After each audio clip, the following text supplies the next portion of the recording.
योऽन्तः प्रविश्य मम वाचमिमां प्रसुप्तां सञ्जीवयत्य किल शक्तिधरस्वधाम्ना अन्यांश्च हस्तचरणश्रवणत्वगादीन् प्राणान् नमो भगवते पुरुषाय तुभ्यम्। अभ्रमं भङ्गरहितमजडं विमलं सदानन्दतीर्थमतुलं भजे तापत्रयापहम्। भवति यदनुभावातेरमूकोऽपि वाग्मी जडमतिरपि जन्तुर्जायते प्राज्ञमूलिः। सकलवचनचेतो देवता भारती सा मम वचसि निधत्तां सन्निधिं मानसे च। तपो विद्या विरक्त्यादि सद्गुणोघाकरानहं वादिराजगुरून् वन्दे हयग्रीवदयाश्रयान्। पूज्याय राघवेन्द्राय सत्यधर्मरताय च भजतां कल्पवृक्षाय नमतां कामधेनवे। मूकोऽपि यत्प्रसादेन मुकुन्दशयनायते राजराजायते रिक्तो राघवेन्द्रं तमाश्रये। जलज्येष्ठनिभाकारं जगदीशपदाश्रयं जगतीतलविख्यातं जगन्नाथगुरुं भजे। श्रीगुरुभ्यो नमः। विश्वेशतीर्थचरणौ शरणौ ममास्ताम्। ಇದು ಅತ್ಯಂತ ಪವಿತ್ರವಾಗಿರುವಂತಹ ಈ ಒಂದು ಮಂತ್ರಾಲಯ ಕ್ಷೇತ್ರದಲ್ಲಿ ವಿಶೇಷವಾಗಿ ಗುರು ರಾಘವೇಂದ್ರರ ಸನ್ನಿಧಾನ, ರಾಯರ ಸನ್ನಿಧಾನ ಅಂತ ಹೇಳಿದರೆ ಇಲ್ಲಿ ಬಂದು ಏನು ಬೇಡ್ಕೊಳ್ತೇವೋ ಅದನ್ನೆಲ್ಲವನ್ನೂ ಕೂಡ ಕೊಡುವಂತಹ ಶ್ರೀರಾಘವೇಂದ್ರ ಸಕಲ ಪ್ರದಾತ, ಎಲ್ಲವನ್ನೂ ಕೂಡ ಕೊಡುವಂತಹವರಾಗಿದ್ದಾರೆ ಶ್ರೀ ರಾಘವೇಂದ್ರ ತೀರ್ಥರು. ಅಂತಹ ರಾಘವೇಂದ್ರ ತೀರ್ಥರ ಒಂದು ಸನ್ನಿಧಾನದಲ್ಲಿ, ಮೂಲ ವೃಂದಾವನವಿರುವಂತಹ ಈ ಸನ್ನಿಧಾನದಲ್ಲಿ 5 ದಿನಗಳಷ್ಟು ಕಾಲಾವಕಾಶ ನನಗೆ ಹರಿಕಥಾಮೃತ ಸಾರದಲ್ಲಿ ಬರುವಂತಹ ವಿಭೂತಿ ಸಂಧಿಯ ಬಗ್ಗೆ ಮಾತನಾಡಲು ಕಾಲಾವಕಾಶವನ್ನು ಮಾಡಿಕೊಟ್ಟಿದ್ದಾರೆ. ಅದಕ್ಕೆ ಮೊದಲು ನಾನು ಶ್ರೀಮಠದ ಪೂಜ್ಯ ಪೀಠಾಧಿಪತಿಗಳಾಗಿರುವಂತಹ ಸುಬುಧೇಂದ್ರ ತೀರ್ಥ ಶ್ರೀಪಾದಂಗಳಿವರಿಗೆ ನಾನು ಸಾಷ್ಟಾಂಗವಾಗಿ ನಮಸ್ಕಾರ ಮಾಡ್ತೇನೆ. ಸುಬುಧೇಂದ್ರ ತೀರ್ಥ ಶ್ರೀಪಾದಂಗಳವರ ಬಗ್ಗೆನೂ ಕೂಡ ಖಂಡಿತವಾಗಿ ಮಾತಾಡಲೇಬೇಕು. ಯಾಕೆ ಅಂತ ಹೇಳಿದ್ರೆ ಹೆಸರೇ ಹೇಳುವಂಥದ್ದು ಬುಧ ಅಂತ ಹೇಳಿದ್ರೆ ಬುಧ ಅವಗಮನೆ, ಸಂಸ್ಕೃತದಲ್ಲಿ ಬುಧ ಅಂದ್ರೆ ಜ್ಞಾನ.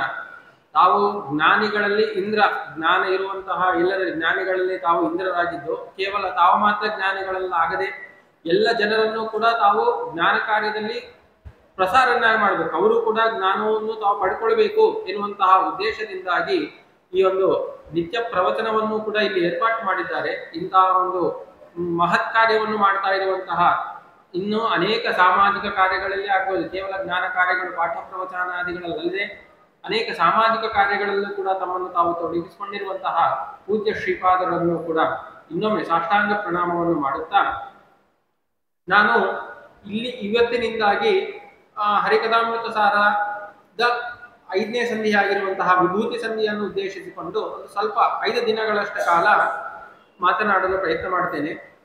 ಮುಕುಂದ ಭಕ್ತಿ ಗುರು ಭಕ್ತಿ ಜಾಯಿ ಅಂತ ಶ್ರೀಪಾದರ ಗುರು ರಾಘವೇಂದ್ರರ ಸನ್ನಿಧಾನದಲ್ಲಿ ನಾವು ಏನು ಮಾತಾಡ್ತೇವೋ ಅದು ನಮ್ಮ ವಾಕ್ಶುದ್ಧಿಗಾಗಿ. ಅದನ್ನೆಲ್ಲವನ್ನು ಕೂಡ ಯಾಕೆ ಮಾಡಬೇಕು, ಗುರುಗಳನ್ನು ನಾವು ಮೊದಲು ನೆನೆಸ್ಕೊಳ್ಬೇಕು. ಯಾಕೆ ಅಂತ ಹೇಳಿದ್ರೆ ಅದರಿಂದಾಗಿ ಮುಕುಂದ ಭಗವಂತನಲ್ಲಿ ಭಕ್ತಿ ಬರುವಂತಹ ಸಾಧ್ಯತೆ ಇದೆ.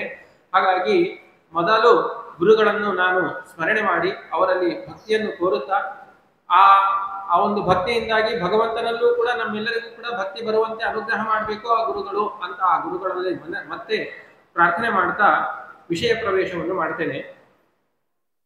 ಈ ಹರಿಕಥಾಮೃತ ಸಾರ ಅಂತ ಹೇಳಿದ್ರೆ ಜಗನ್ನಾಥ ದಾಸರು ರಚನೆ ಮಾಡಿರುವಂತಹ ಒಂದು ಮೇರು ಕೃತಿ. ಈ ದಾಸರು ಅಂತ ಹೇಳಿದ್ರೆ ಮೊದಲು ನಾವು ದಾಸ ಸಾಹಿತ್ಯದ ಬಗ್ಗೆ ಒಂದು ಸ್ವಲ್ಪ ತಿಳ್ಕೊಳ್ಬೇಕಾಗ್ತದೆ. ಏನಿದೆ ದಾಸ ಸಾಹಿತ್ಯ ಅಂತ ಹೇಳಿದ್ರೆ ಇದೊಂದು ತ್ರಿವೇಣಿ ಸಂಗಮ ಅಂತ. ಏನು ಮೂರರ ಸಂಗಮ ಇದು ಅಂತ. ಏನದು ಅಂತ ಹೇಳಿದ್ರೆ ಒಂದು ಸಾಹಿತ್ಯ, ಇನ್ನೊಂದು ಸಂಗೀತ, ಇನ್ನೊಂದು ತತ್ವಜ್ಞಾನ ಅಂತ. ಈ 3 ಕೂಡ ಸೇರಿತು ಅಂತ ಹೇಳಿದ್ರೆ ಅದೊಂದು ದಾಸ ಸಾಹಿತ್ಯ ಅಂತ ಕರೆಸ್ಕೊಳ್ತದೆ ಅಂತ. ಏನು ಅಲ್ಲಿ ಬರುವಂತಹ ಆ ಪದ್ಯಗಳಲ್ಲಿ ಬರುವಂತಹ ಸಂಗೀತ ಅದು ಕೇಳಲಿಕ್ಕೆ ತುಂಬಾ ಸುಂದರವಾಗಿ ಇಂಪಾಗಿರುವ ಮೂಲಕ ನಮ್ಮೆಲ್ಲರನ್ನೂ ಕೂಡ ಅಲ್ಲಿ ಆಕರ್ಷಣರನ್ನಾಗಿ ಮಾಡ್ತದೆ. ಹಾಗಾಗಿ ಅದರಲ್ಲಿ ಸಂಗೀತವು ಕೂಡ ಅಷ್ಟೇ ಪ್ರಾಧಾನ್ಯವನ್ನು ಹೊಂದಿರ್ತದೆ. ಜೊತೆಗೆ ಸಾಹಿತ್ಯ ಏನು ಯಾವ್ದಾವುದೋ ಪದಗಳನ್ನು ಬಳಸಿರಲ್ಲ ದಾಸರು ಅಂತ ಹೇಳಿದ್ರೆ ಅತ್ಯಂತ ಅಮೋಘವಾಗಿರುವಂತಹ ಯಾವ ಪದಗಳನ್ನು ಎಲ್ಲಿ ಬಳಸಬೇಕು, ಯಾವ ಧಾಟಿಯಲ್ಲಿ ಸೇರಿಸಿದ್ರೆ ಆ ಪದ ಸಾರ್ಥಕ ಆಗ್ತದೋ ಅಂತಹ ಪದಗಳನ್ನೇ ಸೇರಿಸುವ ಮೂಲಕ ವಿಶೇಷವಾಗಿರುವಂತಹ ಸಾಹಿತ್ಯವನ್ನು ಒಳಗೊಂಡಿರುವಂತಹ ಪದಗಳನ್ನು ತಾವು ಬಳಸಿ ಉತ್ತಮವಾಗಿರುವಂತಹ ಸಾಹಿತ್ಯವುಳ್ಳ ಗ್ರಂಥವನ್ನಾಗಿ ಮಾಡಿರುತ್ತಾರೆ. ಜೊತೆಗೆ ಇನ್ನೊಂದು ತತ್ವಜ್ಞಾನ, ಈ ಎಷ್ಟು ಸಂಗೀತನೂ ಇದೆ, ಸಾಹಿತ್ಯನೂ ಇದೆ, ಏನ್ ಬೇಕಾದ್ರೂ ಹೇಳೋಣ ಅಂತ ಹೇಳಿದ್ರೆ ಹಾಗೆಲ್ಲ ಮಾಡಲ್ಲ ದಾಸರು. ಮತ್ತೇನ್ ಮಾಡ್ತಾರೆ ಅಂತ ಹೇಳಿದ್ರೆ ತತ್ವಜ್ಞಾನ, ತತ್ವ ಅಂದ್ರೆ ಭಗವಂತನ ತತ್ವ, ಆ ಭಗವಂತನನ್ನೇ ತಿಳಿಸುವಂತಹ ಅನೇಕ ವಿಷಯಗಳನ್ನು ತಾವು ಪ್ರತಿಪಾದನೆ ಮಾಡ್ತಾರೆ. ಆದ್ದರಿಂದಾಗಿ ಸಂಗೀತ, ಸಾಹಿತ್ಯ ಹಾಗೂ ತತ್ವಜ್ಞಾನ ಈ ಮೂರರ ಸಮ್ಮೇಳನವೇ ಈ ಒಂದು ದಾಸ ಸಾಹಿತ್ಯ ಎನ್ನುವುದನ್ನು ನಾವು ತಿಳ್ಕೊಳ್ಬೇಕಾಗ್ತದೆ. ಇದರಲ್ಲಿ ಆ ಸಂಗೀತದಿಂದಾಗಿ ನಮ್ಮೆಲ್ಲರಿಗೂ ಕೂಡ ಶ್ರವಣಕ್ಕೆ ಇಂಪಾಗಿ ಸುಂದರವಾಗಿ ಇತ್ತು ಅಂತ ಹೇಳಿದ್ರೆ ಅಲ್ಲಿರುವಂತಹ ಸಾಹಿತ್ಯ ನಮ್ಮೆಲ್ಲರ ಹೃದಯವನ್ನು ಸ್ಪರ್ಶ ಮಾಡ್ತದೆ. ಜೊತೆಗೆ ತತ್ವಜ್ಞಾನ ನಮ್ಮೆಲ್ಲರ ಬುದ್ಧಿ ವಿಕಾಸ, ನಮ್ಮಲ್ಲಿರುವಂತಹ ಏನ್ ಬುದ್ಧಿ ಇದೆ ಭಗವಂತನ ವಿಷಯಕವಾಗಿರುವಂತಹ ಸ್ವಲ್ಪ ತಿಳ್ಕೊಂಡಿದ್ದೀವಿ ನಾವು, ಆ ರೀತಿಯಾಗಿ ಆಗಬಾರ್ದು. ನಾವು ಭಗವಂತನನ್ನು ಚೆನ್ನಾಗಿ ತಿಳ್ಕೊಳ್ಬೇಕು ಎನ್ನುವಂತಹ ಉದ್ದೇಶದಿಂದಾಗಿ ನಾವು ಇಲ್ಲಿ ತತ್ವಜ್ಞಾನವನ್ನು ಕೂಡ ಒಳಗೊಂಡಿರುವಂತಹ ಒಂದು ಜ್ಞಾನವನ್ನು ನಾವು ಈ ಒಂದು ದಾಸ ಸಾಹಿತ್ಯದಿಂದಾಗಿ ಪಡೆದುಕೊಳ್ಳುವಂತದ್ದಾಗಿದೆ. ಅಂತಹ ಈ ದಾಸ ಸಾಹಿತ್ಯಕ್ಕೆ ಮೂಲ ಪ್ರೇರಕವಾಗಿರುವಂತದ್ದೇ ಶ್ರೀಮದ್ ಆಚಾರ್ಯರು ರಚನೆ ಮಾಡಿರುವಂತಹ ಆ ದ್ವಾದಶ ಸ್ತೋತ್ರ. ಆ ದ್ವಾದಶ ಸ್ತೋತ್ರವನ್ನು ನೋಡ್ತೇವೆ ಅಂತ ಹೇಳಿದ್ರೆ ಅಲ್ಲಿಯೂ ಕೂಡ ನಾವು ಪ್ರತಿಯೊಂದು ಪದ್ಯದಲ್ಲೂ ಕೂಡ ಇದನ್ನೆಲ್ಲವನ್ನು ಕೂಡ ಕಾಣಬಹುದು. ಈ ಮೂರರ ಸಂಗಮ, ನಾ ಏನ್ ಹೇಳಿದೆ, ಸಂಗೀತ, ಸಾಹಿತ್ಯ ಹಾಗೂ ತತ್ವಜ್ಞಾನ, ಇದನ್ನು ನಾವು ಆಚಾರ್ಯ ಮಧ್ವರು ರಚನೆ ಮಾಡಿರುವಂತಹ ದ್ವಾದಶ ಪ್ರತಿಯೊಂದು ಭಾಗದಲ್ಲೂ ಕೂಡ ನಾವು ಕಾಣಬಹುದು. ಅದಕ್ಕೆ ಉದಾಹರಣೆ ಅಂತ ಹೇಳಿದ್ರೆ ಕುರು ಭುಂಶ್ವತ ಕರ್ಮ ನಿಜಂ ನಿಯತಂ, ಏನು ಆಚಾರ್ಯ ಮಧ್ವರು ನಮಗೆ ಸೂಚನೆ ಮಾಡ್ತಾ ಇರುವಂತದ್ದು ಏನು ಅಂತ ಹೇಳಿದ್ರೆ, ನೀನು ಭುಂಶ್ವ ಊಟ ಮಾಡು, ಅದೇ ಜೊತೆಗೆ ಕುರು ಕೆಲಸವನ್ನು ಮಾಡು, ಮತ್ತೆ ಊಟ ಮಾಡು ಅಂತ.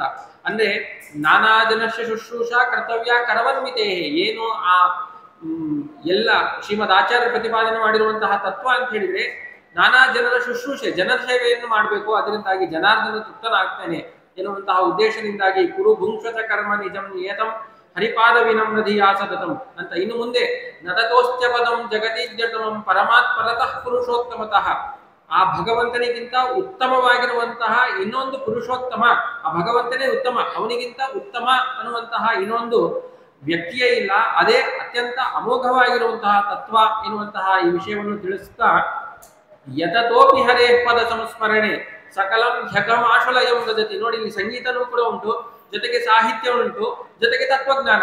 ಏನ್ ತಿಳಿಸ್ತಾ ಇದೆ ಅಂತ ಹೇಳಿದ್ರೆ ಯತತೋಪಿ, ಭಗವಂತನ ನಾವು ಸ್ಮರಣೆ, ಪಾದ ಸಂಸ್ಮರಣೆಯನ್ನು ಕೂಡ ಯಾವಾಗಲೂ ಕೂಡ ಮಾಡ್ತಾ ಇರಬೇಕು. ಇಲ್ಲ ನಮಗ್ ಮಾಡ್ಲಿಕ್ಕೆ ಆಗ್ತಾ ಇಲ್ಲ, ಯಾರಾದ್ರೂ ಹೇಳ್ತಿದ್ದಾರೆ, ಆ ಕ್ಷಣದಲ್ಲಾದ್ರೂ ಮಾಡ್ತೇವೆ. ಯತತೋಪಿ, ಪ್ರಯತ್ನ ಪಟ್ಟಾದ್ರೂ ಕೂಡ ಭಗವಂತನ ಪಾದ ಸ್ಮರಣೆಯನ್ನು ಮಾಡ್ತೇವೆ ಅಂತ ಹೇಳಿದ್ರೆ ಯತತೋಪಿ ಹರೇ ಪದ ಸಂಸ್ಮರಣೆ ಸಕಲಂ ಝಘಂ ಆಶು ಲಯಂ ರಜತಿ ಅಂತ. ನಾವು ಮಾಡಿರುವಂತಹ ಎಲ್ಲ ಪಾಪಗಳು ಕೂಡ ಅವೆಲ್ಲವೂ ಕೂಡ ನಾಶವಾಗ್ತವೆ. ಹಾಗಾಗಿ ಭಗವಂತನ ಪಾದಸ್ಮರಣೆಯನ್ನು ಕೂಡ ನಾವು ಯಾವತ್ತೂ ಕೂಡ ಮಾಡ್ತಾ ಇರಬೇಕು. ಕೊನೆಗೆ ಆಚಾರ್ಯ ಹೇಳುವಂಥದ್ದು, ಶ್ರುತಾಮಲ ಸತ್ಯವತಃ ಪರಮಂ ಶಪಥೇರಿತ ಮುಚ್ಚಿತ ಬಾಹುಯುಗಂ ನಹರೇ ಪರಮೋ ನಹರೇ ಸದೃಶಃ ಪರಮಸ್ಸದು ಸರ್ವಚಿದಾತ್ಮಗಣಾತ್ ಅಂತ. ಎಲ್ಲವನ್ನು ನಾವು ಮಾತನ್ನು ಹೇಳ್ತೇನೆ ಕೇಳಿ ಅಂತ ಹೇಳಿ ಆಚಾರ್ಯರು ಒಂದು ರಹಸ್ಯವನ್ನು ಹೇಳ್ತಾರೆ ಇಲ್ಲಿ. ಏನು ಅಂತ ಹೇಳಿದ್ರೆ, ನೀವು ಎರಡು ಕೈಗಳನ್ನು ಎತ್ತಿ ಹೇಳಿ ಉಚ್ಚಿತ ಬಾಹುಯುಗಂ, ಎರಡು ಕೈಗಳನ್ನು ಕೂಡ ಎತ್ತಿಕೊಂಡು ನೀವು ಘಂಟಾಘೋಷವಾಗಿ ಪ್ರಚಾರ ಮಾಡಬೇಕಾಗಿರುವಂತದ್ದು ಏನು ಅಂತ ಹೇಳಿದ್ರೆ, ನಹರೇ ಪರಮಃ ನಹರೇ ಸದೃಶಃ ಪರಮಃ ಸಹ ಅಂತ. ಭಗವಂತನಿಗಿಂತ ಉತ್ತಮನಾದವರಾಗ್ಲಿ ಅಥವಾ ಭಗವಂತನಿಗೆ ಸಮಾನನಾದವರಾಗ್ಲಿ ಮತ್ತೊಬ್ಬ ವ್ಯಕ್ತಿನೇ ಇಲ್ಲ. ಹಾಗಾಗಿ ಅಂತಹ ಭಗವಂತನ ಪಾದಸ್ಮರಣೆಯನ್ನೇ ಯಾವತ್ತೂ ಕೂಡ ಮಾಡ್ತಾ ಇರಬೇಕು ಅಂತ. ಈ ರೀತಿಯಾಗಿರುವಂತಹ ಭಗವಂತನ ತತ್ವಜ್ಞಾನವನ್ನು ತುಂಬಿರುವಂತಹ ಒಂದು ಸಂಗೀತದಿಂದಾಗಿ ಕೂಡಿರುವಂತಹ ಸಾಹಿತ್ಯ ಅಂತ ಹೇಳಿದ್ರೆ ಆಚಾರ್ಯ ಮಧ್ವರು ತಾವು ರಚನೆ ಮಾಡಿರುವಂತಹ ದ್ವಾದಶ ಸ್ತೋತ್ರ. ಅಂತಹ ದ್ವಾದಶ ಸ್ತೋತ್ರವೇ ಇಡೀ ಒಂದು ಈ ದಾಸ ಸಾಹಿತ್ಯಕ್ಕೆ ತಾನು ಮೂಲ ಪ್ರೇರಕವಾಗಿರುವಂತದ್ದಾಗಿದೆ ಎನ್ನುವುದನ್ನು ನಾವು ತಿಳ್ಕೊಳ್ಬೇಕು ಅಂತ. ಈ ದಾಸ ಸಾಹಿತ್ಯ ಯಾಕೆ ಹೊರಡಬೇಕಾಗಿತ್ತು ಅಂತ ಹೇಳಿದ್ರೆ ಅದರ ಹಿನ್ನೆಲೆ ನಾವು ನೋಡ್ಬೇಕು ಅಂತ ಹೇಳಿದ್ರೆ, ಈ ದಾಸ ಸಾಹಿತ್ಯ ಬರುವುದಕ್ಕೆ ಮೂಲ ಪ್ರೇರಕ ಅಂತ ಹೇಳಿದ್ರೆ ಅದು ವ್ಯಾಸ ಸಾಹಿತ್ಯ ಅಂತ. ವೇದವ್ಯಾಸರು ಅವರು ತಾವು ಸಾಕ್ಷಾತ್ ಭಗವಂತನ ರೂಪ, ವೇದವ್ಯಾಸ ರೂಪ, ತಾವು ವೇದಗಳನ್ನು ವಿಭಾಗ ಮಾಡಿದ್ದಾರೆ, ಅನೇಕ ಪುರಾಣಗಳನ್ನು ರಚನೆ ಮಾಡಿದ್ದಾರೆ, ಇತಿಹಾಸಗಳನ್ನು, ಆಮೇಲೆ ಭಾರತ ಮಹಾಭಾರತ ಇವೆಲ್ಲವನ್ನು ಕೂಡ ರಚನೆ ಮಾಡಿದ್ದಾರೆ. ಇಷ್ಟೆಲ್ಲವನ್ನು ಕೂಡ ತಾವು ರಚನೆ ಮಾಡಿದಾಗ ಇದರ ಜ್ಞಾನ ಜನಸಾಮಾನ್ಯರಿಗೆ ತಿಳಿಸಬೇಕು, ಇದರ ಸರಿಯಾಗಿರುವಂತಹ ತತ್ವಜ್ಞಾನ ಎಲ್ಲ ಜನರಲ್ಲೂ ಕೂಡ ಮೂಡಬೇಕು ಎನ್ನುವಂತಹ ಉದ್ದೇಶದಿಂದಾಗಿ ಆಚಾರ್ಯ ಮಧ್ವರು ವಾಯುದೇವರೇ ತಾವು ಮಧ್ವಾಚಾರ್ಯರಾಗಿ ಆ ಪಾದಕ ಕ್ಷೇತ್ರದಲ್ಲಿ ತಾವು ಅವತಾರ ಮಾಡಿದ್ದಾರೆ. ಅವತಾರ ಮಾಡಿ ತಾವು ವೇದವ್ಯಾಸರು ರಚನೆ ಮಾಡಿರುವಂತಹ ಆ ಬ್ರಹ್ಮಸೂತ್ರಗಳಿಗೆ ತಾವು ಭಾಷ್ಯವನ್ನು ರಚನೆ ಮಾಡಿದ್ದಾರೆ. ಜೊತೆಗೆ ಆ ವೇದವ್ಯಾಸರು ರಚನೆ ಮಾಡಿರುವಂತಹ ಅನೇಕ ಭಾಗವತಕ್ಕೂ ಕೂಡ ಭಾಗವತ ತಾತ್ಪರ್ಯ, ಮಹಾಭಾರತಕ್ಕೆ ಮಹಾಭಾರತದ ತಾತ್ಪರ್ಯ ನಿರ್ಣಯ ಮೊದಲಾಗಿರುವಂತಹ ಅನೇಕ ಉಪಕಾರ, ಇದರಿಂದಾಗಿ ಜನರಿಗೆ ಸರಿಯಾಗಿರುವಂತಹ ಸುಲಭವಾಗಿರುವಂತಹ ತತ್ವಜ್ಞಾನ ಪಡ್ಕೊಳ್ಬೇಕು ಜನರು. ಆ ರೀತಿಯಾಗಿರುವಂತಹ ಉಪಕಾರವನ್ನು ಮಾಡಿರುವಂತಹವರು ಆಚಾರ್ಯ ಮಧ್ವರು. ಆ ಮಧ್ವಾಚಾರ್ಯರು ತಾವು ಏನು ವೇದವ್ಯಾಸರ ಗ್ರಂಥಗಳಿಗೆ ತಾವು ಏನು ಭಾಷ್ಯವನ್ನೆಲ್ಲವನ್ನು ಕೂಡ ರಚನೆ ಮಾಡಿದ್ದಾರೆ, ಅದಕ್ಕೇನೆ ಸರ್ವ ಮೂಲ ಅಂತ ಹೆಸರು. ಎಲ್ಲ ಮೂಲ ಪ್ರತಿಗಳು ಅಂದ್ರೆ ವೇದವ್ಯಾಸ ರಚನೆ ಮಾಡಿರುವಂತಹ ಮೂಲಕ್ಕೆ ತಾವು ವ್ಯಾಖ್ಯಾನ ಮಾಡಿದ್ದಾರೆ. ಆದ್ದರಿಂದಾಗಿ ಆಚಾರ್ಯ ರಚನೆ ಮಾಡಿರುವಂತಹ ಗ್ರಂಥಗಳಿಗೇನೆ ಸರ್ವಮೂಲ ಅಂತ ಹೆಸರು. ಅಂತಹ ಸರ್ವಮೂಲದ ಜ್ಞಾನವು ಅಂದ್ರೆ ಆಚಾರ್ಯರಿಂದಾಗಿ ರಚಿತವಾಗಿರುವಂತಹ ಜ್ಞಾನವು ಜನಸಾಮಾನ್ಯರಿಗೆ ಸಿಕ್ಕಲು ಒಂದು ಸ್ವಲ್ಪ ತೊಂದರೆ ಉಂಟಾದಾಗ ಆಗ ಆಚಾರ್ಯರ ಸಾಕ್ಷಾತ್ ಶಿಷ್ಯರು ಪದ್ಮನಾಭ ತೀರ್ಥರೇ ಆಗಿರ್ಬೋದು, ನರಹರಿ ತೀರ್ಥರೇ ಆಗಿರ್ಬೋದು, ಅವರೆಲ್ಲರೂ ಕೂಡ ತಾವು ಆಚಾರ್ಯರ ವ್ಯಾಖ್ಯಾನಕ್ಕೆ, ಆಚಾರ್ಯರ ಭಾಷ್ಯಕ್ಕೆ ತಾವು ವ್ಯಾಖ್ಯಾನ ಮಾಡಿದ್ದಾರೆ. ಇಷ್ಟೇ ಆಗಿ ಸಾಲದೆ ಮುಂದೆ ಟೀಕಾಕೃತ್ಪಾದರು ಬಂದ್ರು. ಅವರಿಗೆ ಟೀಕಾಕೃತ್ಪಾದರು ಅಂತಾನೆ ಪ್ರಸಿದ್ಧಿಯನ್ನು ಹೊಂದಿದ್ರು ಜಯತೀರ್ಥರು. ಯಾಕೆಂತ ಹೇಳಿದ್ರೆ ಆಚಾರ್ಯ ಮಧ್ವರು ರಚನೆ ಮಾಡಿರುವಂತಹ ಪ್ರತಿಯೊಂದು ಭಾಷ್ಯಗಳಿಗೂ ಕೂಡ ತಾವು ಟೀಕೆಯನ್ನು ಅಮೋಘವಾಗಿರುವಂತಹ ಅಪೂರ್ವವಾಗಿರುವಂತಹ ಟೀಕಾವನ್ನು ತಾವು ರಚನೆ ಮಾಡುವ ಮೂಲಕ ಟೀಕಾಕೃತ್ಪಾದರು ಅಂತಾನೆ ಪ್ರಸಿದ್ಧಿಯನ್ನು ಹೊಂದಿರುವಂತಹವರಾಗಿದ್ದಾರೆ ಟೀಕಾಕೃತ್ಪಾದರು. ಇಷ್ಟಾದ್ರೂ ನೋಡಿ, ಜ್ಞಾನಿಗಳ ಮಾಹಾತ್ಮ್ಯ ನಾವು ತಿಳ್ಕೊಳ್ಬೇಕು. ಇಷ್ಟು ಎಲ್ಲ ಆಚಾರ್ಯ ರಚನೆ ಮಾಡಿರುವಂತಹ ಎಲ್ಲ ಗ್ರಂಥಗಳಿಗೂ ತಾವು ವ್ಯಾಖ್ಯಾನ ಮಾಡಿದ್ರು ಕೂಡ ಅವರು ಶ್ರೀಮನ್ ನ್ಯಾಯಸುಧಾ, ಆ ಶ್ರೀಮನ್ ನ್ಯಾಯಸುಧಾ ಗ್ರಂಥವನ್ನಂತೂ ಅದು ಟೀಕಾರಾಯರು ರಚನೆ ಮಾಡಿರುವಂತಹ ಬೇರೆ ಕೃತಿ ಅಂತಾನೆ ತಿಳಿಬಹುದು. ಅದರಲ್ಲಿ ಬರದೇ ಇರುವಂತಹ ವಿಷಯ ಯಾವುದೂ ಕೂಡ ಇಲ್ಲ. ಆಚಾರ್ಯರು ಏನೇನು ಎಲ್ಲ ಶಾಸ್ತ್ರಗಳಲ್ಲಿ ಹೇಳಿದ್ದಾರೋ ಅದನ್ನೆಲ್ಲವನ್ನು ಕೂಡ ಸಂಗ್ರಹ ಮಾಡಿ ಪೂರ್ವಪಕ್ಷ ಸಿದ್ಧಾಂತದ ರೀತಿಯಲ್ಲಿ ತಾವು ಆ ಶ್ರೀಮನ್ ನ್ಯಾಯಸುಧಾ ಗ್ರಂಥದಲ್ಲಿ ತಾವೆಲ್ಲವನ್ನು ಕೂಡ ಸಂಗ್ರಹ ಮಾಡಬೇಕಾಗಿರುವಂತಹ ಸಾಮರ್ಥ್ಯ ಇದ್ರೂ ಕೂಡ ಟೀಕಾಕೃತ್ಪಾದರು ಮಂಗಳಾಚರಣದಲ್ಲಿ ತಾವು ಹೇಳ್ಕೊಳ್ತಾರೆ, ನ ಶಬ್ದಾಬ್ದೋ ಗಾಢಾಹ ನಚ ನಿಗಮ ಚರ್ಚಾಸು ಚತುರಾಹ ನಚ ನ್ಯಾಯೇ ಪ್ರೌಢಾಹ ನಚ ವಿದಿತ ವೇದ್ಯಾಹ ಅಪಿ ವಯಂ ಪರಂ ಶ್ರೀಮತ್ ಪೂರ್ಣ ಪ್ರಮತಿ ಗುರುಕಾರುಣ್ಯ ಸರಣಿಂ ಪ್ರಪನ್ನಾಹ ಮಾನ್ಯಾಸ್ಮಃ ಕಿಮಪಿ ಚ ವದಂತೋಪಿ ಮಹತಾಂ ಅಂತ ಟೀಕಾಕೃತ್ಪಾದರು ಹೇಳುವಂತಹ ಮಾತು ಏನಂತ ಹೇಳಿದ್ರೆ, ಈ ಶಬ್ದಾಬ್ಧಿ ಅಂತ ಹೇಳಿದ್ರೆ ವ್ಯಾಕರಣ ಶಾಸ್ತ್ರ. ಆ ವ್ಯಾಕರಣ ಶಾಸ್ತ್ರದಲ್ಲಿ ಗಾಢಾಹ ಒಳಗಡೆ ಮುಳುಗಿದವನು ನಾನಲ್ಲ, ಅಂದ್ರೆ ನನಗೆ ವ್ಯಾಕರಣದ ಸ್ವಲ್ಪವೂ ಕೂಡ ಜ್ಞಾನ ಇಲ್ಲ ಅಂತ ತಾವು ಹೇಳ್ಕೊಳ್ತಾರೆ. ಇನ್ನು ನಚ ನಿಗಮ ಚರ್ಚಾಸ ಚತುರಾಹ, ನಿಗಮ ಚರ್ಚೆ, ನಿಗಮ ಅಂತ ಹೇಳಿದ್ರೆ ವೇದ, ಆ ವೇದದ ವಾಕ್ಯಾರ್ಥ ಮಾಡಬೇಕು, ವೇದದ ಚರ್ಚೆ, ವೇದದ ಸರಿಯಾಗಿರುವಂತಹ ಜ್ಞಾನವನ್ನು ತಿಳ್ಕೊಳ್ಬೇಕು ಅನ್ನುವುದರಲ್ಲೂ ಕೂಡ ನಾವು ಸಮರ್ಥರಲ್ಲ. ನಚ ನಿಗಮ ಚರ್ಚಾಸ ಚತುರಾಹ ನಚ ನ್ಯಾಯೇ ಪ್ರೌಢಾಹ, ನ್ಯಾಯಶಾಸ್ತ್ರವನ್ನು ಕೂಡ ನಾವು ತಿಳಿದವಂತವರಲ್ಲ. ಮತ್ತೆ ನಚ ವಿದಿತ ವೇದ್ಯ ಅಭಿವಯಂ, ಎಂತ ಮಾತಿದು, ವಿದಿತರು ಅಂದ್ರೆ ಸ್ವಲ್ಪ ತಿಳಿದಿರುವಂತರು ಯಾರಿದ್ದಾರೋ ಅವರಷ್ಟು ಕೂಡ ನಾವು ತಿಳ್ಕೊಂಡಿಲ್ಲ ಅಂತ ಆ ಟೀಕಾಕೃತ್ಪಾದರು ಹೇಳ್ತಾ, ಆದ್ರೂ ಕೂಡ ನನ್ನ ಗ್ರಂಥಕ್ಕೆ ಎಲ್ಲರೂ ಕೂಡ ಒಂದು ಸಮ್ಮಾನ ಕೊಡ್ತಾರೆ. ಯಾಕೆ ಇದು ಅಂತ ಹೇಳಿದ್ರೆ, ಪರಂ ಶ್ರೀಮದ್ ಪೂರ್ಣ ಪ್ರಮತಿ ಗುರುಕಾರುಣ್ಯ ಸರಣಿಂ ಅಂತ ಶ್ರೀಮದ್ ಆಚಾರ್ಯರು ಗುರುಗಳಾಗಿರುವಂತಹ ಶ್ರೀ ಮಧ್ವಾಚಾರ್ಯರ ಕಾರುಣ್ಯ ನಮ್ಮ ಮೇಲಿದೆ ಎನ್ನುವಂತಹ ಒಂದೇ ಒಂದು ಕಾರಣದಿಂದಾಗಿ ನಮ್ಗೆ ಇಂತಹ ಯಾವ ಜ್ಞಾನಗಳಿಲ್ಲದೆ ಇದ್ರೂ ಕೂಡ ನಾವು ಬರೆದಿರುವಂತಹ ಗ್ರಂಥಕ್ಕೆ ಜನರು ಇಷ್ಟೊಂದು ಮಾನ್ಯತೆಯನ್ನು ನೀಡ್ತಾರೆ ಅಂತ ಆ ಟೀಕಾಕೃತ್ಪಾದರು ಸ್ವಯಂ ಅಷ್ಟು ಜ್ಞಾನಿಗಳಾದರೂ ಕೂಡ ತಾವು ಇಂತಹ ಒಂದು ಮಾತನ್ನು ಹೇಳುವ ಮೂಲಕ ತಮ್ಮಲ್ಲಿ ಯಾವ ಅಹಂಕಾರವೂ ಕೂಡ ಇಲ್ಲ ಅಂತ ಸ್ವಾಹಂಕಾರ ಖಂಡನೆಯನ್ನು ಮಾಡುವ ಮೂಲಕ ಆ ಒಂದು ನ್ಯಾಯಸುಧಾ ಮೊದಲಾಗಿರುವಂತಹ ಗ್ರಂಥಗಳನ್ನು ತಾವು ರಚನೆ ಮಾಡಿರುವಂತಹ ಟೀಕಾಕೃತ್ಪಾದರು. ಅನಂತರ ಬಂದಿರುವಂತವರು ಶ್ರೀಪಾದರಾಜರು, ಅವರು ಕೂಡ ಅನೇಕ ಗ್ರಂಥಗಳಿಗೆ ವ್ಯಾಖ್ಯಾನವನ್ನು ಮಾಡಿದ್ದಾರೆ. ಜೊತೆಗೆ ವ್ಯಾಸರ ಟೀಕಾಕೃತ್ಪಾದರು ರಚನೆ ಮಾಡಿರುವಂತಹ ಗ್ರಂಥಗಳು ಕೂಡ ತಿಳಿಬೇಕು ಎನ್ನುವ ವಿಷಯದಲ್ಲಿ ಕಷ್ಟ ಎನ್ನುವಂತಹ ಸಂದರ್ಭದಲ್ಲಿ ಅದಕ್ಕೆ ವ್ಯಾಖ್ಯಾನ ಮಾಡ್ತಾ ಶ್ರೀಪಾದರಾಜರೇ ಆಗಿರ್ಬೋದು, ವ್ಯಾಸರಾಯರೇ ಆಗಿರ್ಬೋದು, ಜೊತೆಗೆ ಇವರೆಲ್ಲವನ್ನು ಕೂಡ ತಾವು ಬಂದು ವ್ಯಾಸರಾಯರು ಕೇವಲ ಕೃತಿಗಳನ್ನಷ್ಟೇ ನಿರ್ಮಾಣ ಮಾಡಿರುವಂತವರಲ್ಲ, ಜೊತೆಗೆ ಅವರು ಒಂದು ದಾಸ ಸಾಹಿತ್ಯ ಅಂದ್ರೆ ಅನೇಕ ದಾಸರನ್ನೇ, ಹರಿದಾಸರನ್ನೇ ತಾವು ನಿರ್ಮಾಣ ಮಾಡಿದರಂತೆ ವ್ಯಾಸರಾಜರು.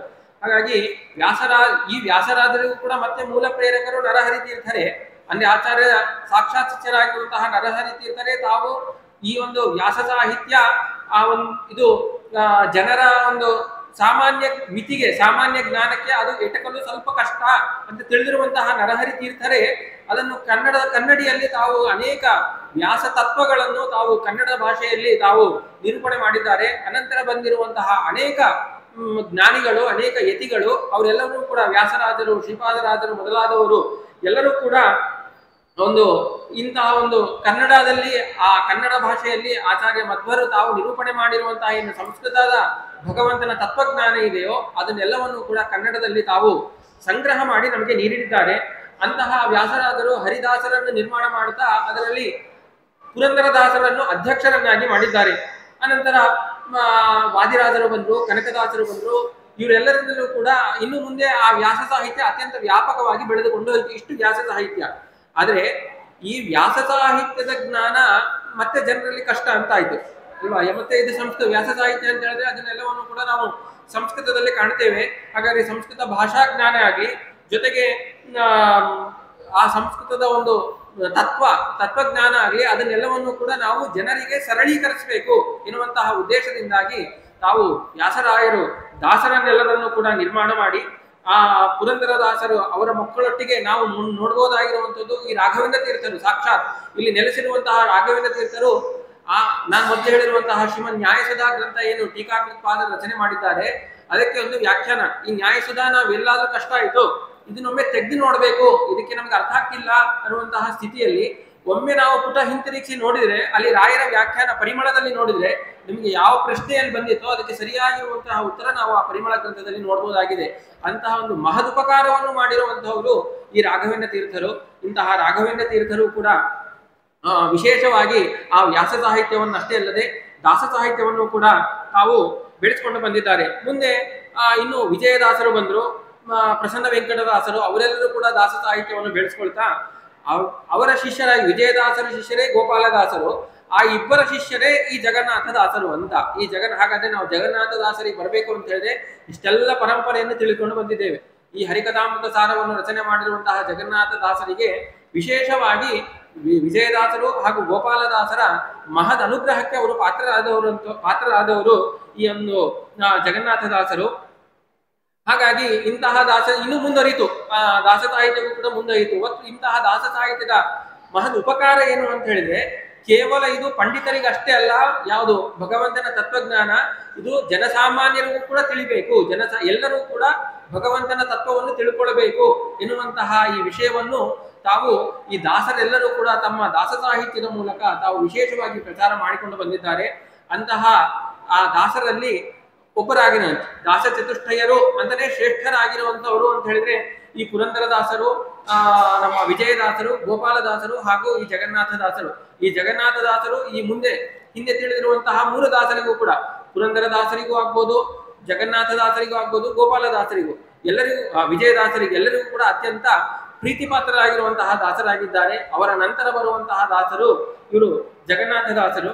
ಇವರ ಒಂದು ಸ್ವಲ್ಪ ತಿಳ್ಕೊಳ್ಬೇಕು, ಇವರ ಒಂದು ಚರಿತ್ರೆ ತಿಳ್ಕೊಳ್ಬೇಕು ಅಂತ ಹೇಳಿದ್ರೆ ಇವರು ರಾಯಚೂರು ಜಿಲ್ಲೆಯ ಮಾನ್ವಿ ತಾಲೂಕು ಅಲ್ಲಿ ಬ್ಯಾಗವಟ್ಟ ಎನ್ನುವಂತಹ ಪುಟ್ಟ ಗ್ರಾಮದಲ್ಲಿ ಹುಟ್ಟಿರುವಂತಹ ವ್ಯಕ್ತಿ. ಇವರ ಅಪ್ಪ ನರಸಪ್ಪ, ಮುಂದೆ ಅವರೇ ನರಸಿಂಹದಾಸರಾದರು. ಜೊತೆಗೆ ಅಮ್ಮ ಲಕ್ಷ್ಮಮ್ಮ ಎನ್ನುವಂತಹ ಅಮ್ಮ. ಇವರಿಬ್ಬರು ಅನೇಕ ವರ್ಷಗಳಷ್ಟು ಕಾಲ ಆ ತಿರುಪತಿಯಲ್ಲಿರುವಂತಹ ಆ ಶ್ರೀನಿವಾಸನ ಒಂದು ವಿಶೇಷ ಸೇವೆಯನ್ನು ಮಾಡಿ ಮಗನನ್ನು ಪಡೆದರು. ಆದ್ದರಿಂದಾಗಿ ಅವನಿಗೆ ಶ್ರೀನಿವಾಸ ಎನ್ನುವಂತಹ ಹೆಸರನ್ನೇ ಇಟ್ಟರು. ಮುಂದೆ ಆ ಶ್ರೀನಿವಾಸನು ತನ್ನ ಬಾಲ್ಯದಲ್ಲಿಯೇ ಅತ್ಯಂತ ಚತುರನಾಗಿದ್ದ, ಆಶು ಕವಿ, ಕೂಡಲೇ ತುಂಬಾ ಜ್ಞಾನಿಯಾಗಿದ್ದ ಭಗವಂತನ ಅನುಗ್ರಹದಿಂದಾಗಿ. ಹಾಗಾಗಿ ಬಾಲ್ಯದಲ್ಲಿಯೇನೆ ಉತ್ತಮವಾಗಿರುವಂತಹ ಪಾಂಡಿತ್ಯವನ್ನು ಕೂಡ ಪಡೆದಿದ್ದಾನೆ, ಆಶು ಕವಿಯು ಕೂಡ ಆಗಿದ್ದಾನೆ. ಹಾಗಾಗಿ ಅವನು ಮುಂದೆ ಶ್ರೀನಿವಾಸಾಚಾರ್ಯರು. ಯಾಕೆ ತಮ್ಮಲ್ಲಿರುವಂತಹ ಸಾಮರ್ಥ್ಯದಿಂದ, ಕವಿತಾ ಸಾಮರ್ಥ್ಯ ಹಾಗೂ ಶಾಸ್ತ್ರದ ಜ್ಞಾನ ಸಾಮರ್ಥ್ಯದಿಂದಾಗಿ ತಾವು ಶ್ರೀನಿವಾಸಾಚಾರ್ಯರು ಎನ್ನುವಂತಹ ಹೆಸರನ್ನು ಪಡೆದರು ಮುಂದೆ. ಜೊತೆಗೆ ಅವರು ಅಧ್ಯಯನ ಮಾಡಿರುವಂತದ್ದು ಅಂತ ಹೇಳಿದ್ರೆ ಬಲರಾಮಾಚಾರ್ಯರು, ವಿದ್ಯಾರ್ಥಿಗಳು ಬಲರಾಮಾಚಾರ್ಯರು ಅಂತ. ಇದೇ ರಾಘವೇಂದ್ರ ಮಠದಲ್ಲಿ ಬರುವಂತಹ ವರೇಂದ್ರ ತೀರ್ಥರೇ ಆ ಬಲರಾಮಾಚಾರ್ಯರು ಪೂರ್ವಾಶ್ರಮದಲ್ಲಿ. ಅವರ ಹತ್ರನೇ ತಾವು ಇವರು ಅಧ್ಯಯನ ಮಾಡಿರುವಂತವರಾಗಿದ್ದಾರೆ ಜಗನ್ನಾಥದಾಸರು. ಎಲ್ಲಿ ಅಧ್ಯಯನ ಮಾಡಿದ್ದಾರೆ ಅಂತ ಹೇಳಿದ್ರೆ ಇದೇ ಮಂತ್ರಾಲಯ ಕ್ಷೇತ್ರದಲ್ಲಿಯೇನೆ ಆ ಜಗನ್ನಾಥದಾಸರು ಬಲರಾಮಾಚಾರ್ಯರಲ್ಲಿ ತಾವು ಎಲ್ಲ ವಿದ್ಯೆಗಳನ್ನು, ಭಗವಂತನ ತತ್ವವನ್ನು ತಿಳಿಸುವಂತಹ ಎಲ್ಲ ವಿದ್ಯೆಗಳನ್ನು ಕೂಡ ತಾವು ಪಡೆದುಕೊಂಡಿದ್ದಾರೆ ಅಂತ. ಇಷ್ಟು ಚಿಕ್ಕ ವಯಸ್ಸಲ್ಲೇ ಭಾರಿ ಪಾಂಡಿತ್ಯ ಬಂದಿತ್ತು. ಹಾಗಾಗಿ ಆ ಪಾಂಡಿತ್ಯದ ಗರ್ವದಿಂದಾಗಿ ಒಂದು ದಿವಸ ಏನಾಯಿತು ಅಂತ ಹೇಳಿದ್ರೆ ಅವರಿಗೆ ದಾಸರ ಮೇಲೆ ಒಂದು ಅವಜ್ಞೆ, ತಿರಸ್ಕಾರ ಭಾವ. ನನ್ನಲ್ಲಿ ಭಾರಿ ಪಾಂಡಿತ್ಯ ಇದೆ, ನಾನೇನು ಇನ್ನೊಬ್ಬರ ಹತ್ರ ಹೋಗಿ ನಾನೇನು ಕೇಳ್ಕೊಳ್ಳೋದು ಅಂತ ಅವ್ರ ಊರಿಗೆ ಒಮ್ಮೆ ವಿಜಯದಾಸರು ತಾವು ಬಂದಾಗಲೂ ಕೂಡ ಇವರು ತಮ್ಮಲ್ಲಿರುವಂತಹ ಪಾಂಡಿತ್ಯದ ಗರ್ವದಿಂದಾಗಿ ತಾವು ಅಲ್ಲಿ ಹೋಗ್ಲೇ ಇಲ್ಲಂತೆ. ಅದರಿಂದಾಗಿ ಅದರ ಶಾಪ ಅವ್ರಿಗೆ ಏನಾಯ್ತು ಅಂತ ಹೇಳಿದ್ರೆ ವಿಜಯದಾಸರಿಗೆ ಅಪಚಾರ ಮಾಡಿದಂತೆ ಆಯಿತು. ಆದ್ರಿಂದಾಗಿ ಅವರಿಗೆ ಒಂದು ಜೋರಾಗಿರುವಂತಹ ಉದರ ವ್ಯಾಧಿ, ಹೊಟ್ಟೆ ನೋವು ಅದು ಆರಂಭವಾಗಿದೆ. ಆ ಆರಂಭವಾಗಿರುವಂತಹ ಉದರ ವ್ಯಾಧಿ ಎಷ್ಟು ಪರಿಹಾರ ಮಾಡಬೇಕು ಅಂತ ಹೇಳಿದ್ರು ಕೂಡ ಅದು ಪರಿಹಾರ ಆಗ್ತಾನೆ ಇಲ್ಲಂತೆ. ಅನಂತರ ಅದರಿಂದಾಗಿ ಅಪಮೃತ್ಯುನೇ ಬರುವಂತಹ ಸಾಧ್ಯತೆ ಉಂಟಾಯಿತಂತೆ ಅವರಲ್ಲಿ. ಆಗ ಅವರಿಗೆ ತುಂಬಾ ಪಶ್ಚಾತ್ತಾಪ ಆಗಿ ಅಲ್ಲೇ ಇರುವಂತಹ ವಾಯುದೇವರನ್ನು ತಾವು ವಿಶೇಷವಾಗಿರುವಂತಹ ಸೇವೆಯನ್ನು ಮಾಡಿದಾಗ ಆ ವಾಯುದೇವರು ಅದರ ಒಂದು ಉದರ ವ್ಯಾಧಿಯ ಪರಿಹಾರ ಮಾರ್ಗವನ್ನು ತಿಳಿಸ್ಕೊಟ್ರಂತೆ ಅವರಿಗೆ. ನೀವು ಹೋಗಿ ಅಲ್ಲಿ ವಿಜಯದಾಸರಲ್ಲಿ ನೀನು ವಿಜಯದಾಸರನ್ನು ತಿರಸ್ಕಾರ ಮಾಡಿರುವವರ ಫಲವೇ ನೀನು ಈಗ ಉದರ ವ್ಯಾಧಿಯನ್ನು ಅನುಭವಿಸ್ತಾ ಇದೆಯಾ, ಹಾಗಾಗಿ ಅವರ ಹತ್ರ ಹೋಗಿ ಶರಣಾಗತಿಯನ್ನು ಹೊಂದಬೇಕು ನೀನು ಅಂತ ವಾಯುದೇವರು ನೀಡಿರುವಂತಹ ಮಾರ್ಗದರ್ಶನದಲ್ಲಿ ತಾವು ವಿಜಯದಾಸರು ಇರುವಂತಹ ಸ್ಥಳಕ್ಕೆ ಹೋಗಿ ತಾವು ನಮಸ್ಕಾರ ಮಾಡಿದ್ದಾರಂತೆ. ಆಗ ವಿಜಯದಾಸರು ಹೇಳಿದ್ರು, ಇಲ್ಲ, ನನ್ನ ಶಿಷ್ಯರಾಗಿರುವಂತಹ ಗೋಪಾಲದಾಸರ ಬಳಿ ಹೋಗು, ಅವರು ನಿನ್ನ ಈ ಉದರ ರೋಗವನ್ನು ಪರಿಹಾರ ಮಾಡ್ತಾರೆ ಅಂತ ಹೇಳಿದಾಗ ತಾವು ಶ್ರೀನಿವಾಸಾಚಾರ್ಯರು ಮತ್ತೆ ಗೋಪಾಲದಾಸರ ಹತ್ರ ಹೋಗಿದ್ದಾರಂತೆ. ಗೋಪಾಲದಾಸರು ತಮ್ಮ ಗುರುಗಳಾಗಿರುವಂತಹ ವಿಜಯದಾಸರ ಅಪ್ಪಣೆ ಇದು ಅಂತ ತಿಳಿದಿರುವಂತಹ ಗೋಪಾಲದಾಸರು ಅವರಲ್ಲಿರುವಂತಹ ಶ್ರೀನಿವಾಸಾಚಾರ್ಯರಲ್ಲಿರುವಂತಹ ಉದರ ವ್ಯಾಧಿಯನ್ನು ಎಲ್ಲವನ್ನೂ ಕೂಡ ನಿವಾರಣೆ ಮಾಡುವುದಷ್ಟೇ ಅಲ್ಲ, ಅವರಿಗೆ ತಮ್ಮದೇ ಆಗಿರುವಂತಹ 40 ವರ್ಷಗಳ ಆಯುಷ್ಯದಾನವನ್ನು ಕೂಡ ಮಾಡಿದ್ದಾರಂತೆ ಗೋಪಾಲದಾಸರು. ಹಾಗಾಗಿ ಅಲ್ಲಿಂದವರೆಗೆ ಅವರು ಪೂರ್ಣಾಯುಷ್ಯಗಳಾದ್ರು. ಯಾರಿಗೆ ಶ್ರೀನಿವಾಸಾಚಾರ್ಯರು ತಮ್ಮ ಆಯುಷ್ಯವಲ್ಲದೆ ಗೋಪಾಲದಾಸರ 40 ವರ್ಷದ ಆಯುಷ್ಯಗಳನ್ನು ಕೂಡ ತಾವು ಪಡೆದುಕೊಂಡವರಾಗಿ ತಾವು ಪೂರ್ಣಾಯುಷಿಗಳಾಗಿದ್ದಾರೆ.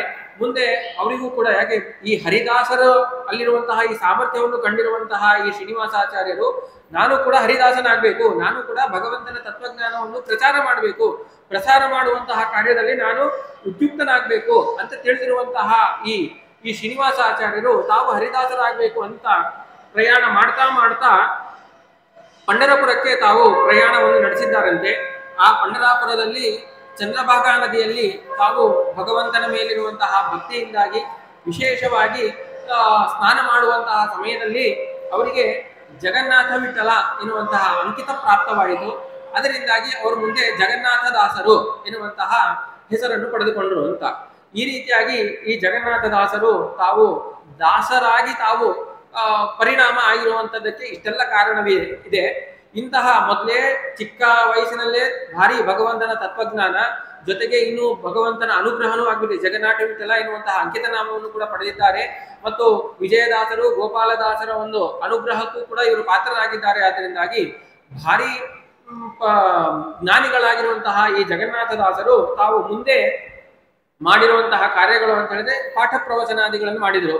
ಸಾಕಾಗ್ಲಿಲ್ಲ ಇವರಿಗೆ, ಇನ್ನು ಕೃತಿಗಳನ್ನು ರಚನೆ ಮಾಡ್ಲಿಕ್ಕೆ ಆರಂಭ ಮಾಡಿದ್ರು. ಅದು ಸಾಕಾಗ್ಲಿಲ್ಲ, ತೀರ್ಥಯಾತ್ರೆ ಮಾಡಿದ್ರು. ಜೊತೆಗೆ ಆರ್ತರು, ಕಷ್ಟದಲ್ಲಿ ಇರುವಂತಹ ಜನರು ಅಂತ ಯಾರಿದ್ದಾರೋ ಅವರೆಲ್ಲರ ಉದ್ಧಾರವನ್ನು ನಾನಾ ಜನ ಶುಶ್ರೂಷಾ ಕರ್ತವ್ಯ ಕರವನ್ಮಿತೇಹೇ ಅಂತ ಶ್ರೀಮದ್ ಆಚಾರ್ಯರು ಹೇಳಿರುವಂತಹ ಆ ಮಾತನ್ನು ತಾವು ಒಂದು ಪ್ರತಿ ಹಂತದಲ್ಲೂ ಕೂಡ ತಾವು ನಡೆಸಿಕೊಂಡು ಬಂದಿದ್ದಾರೆ.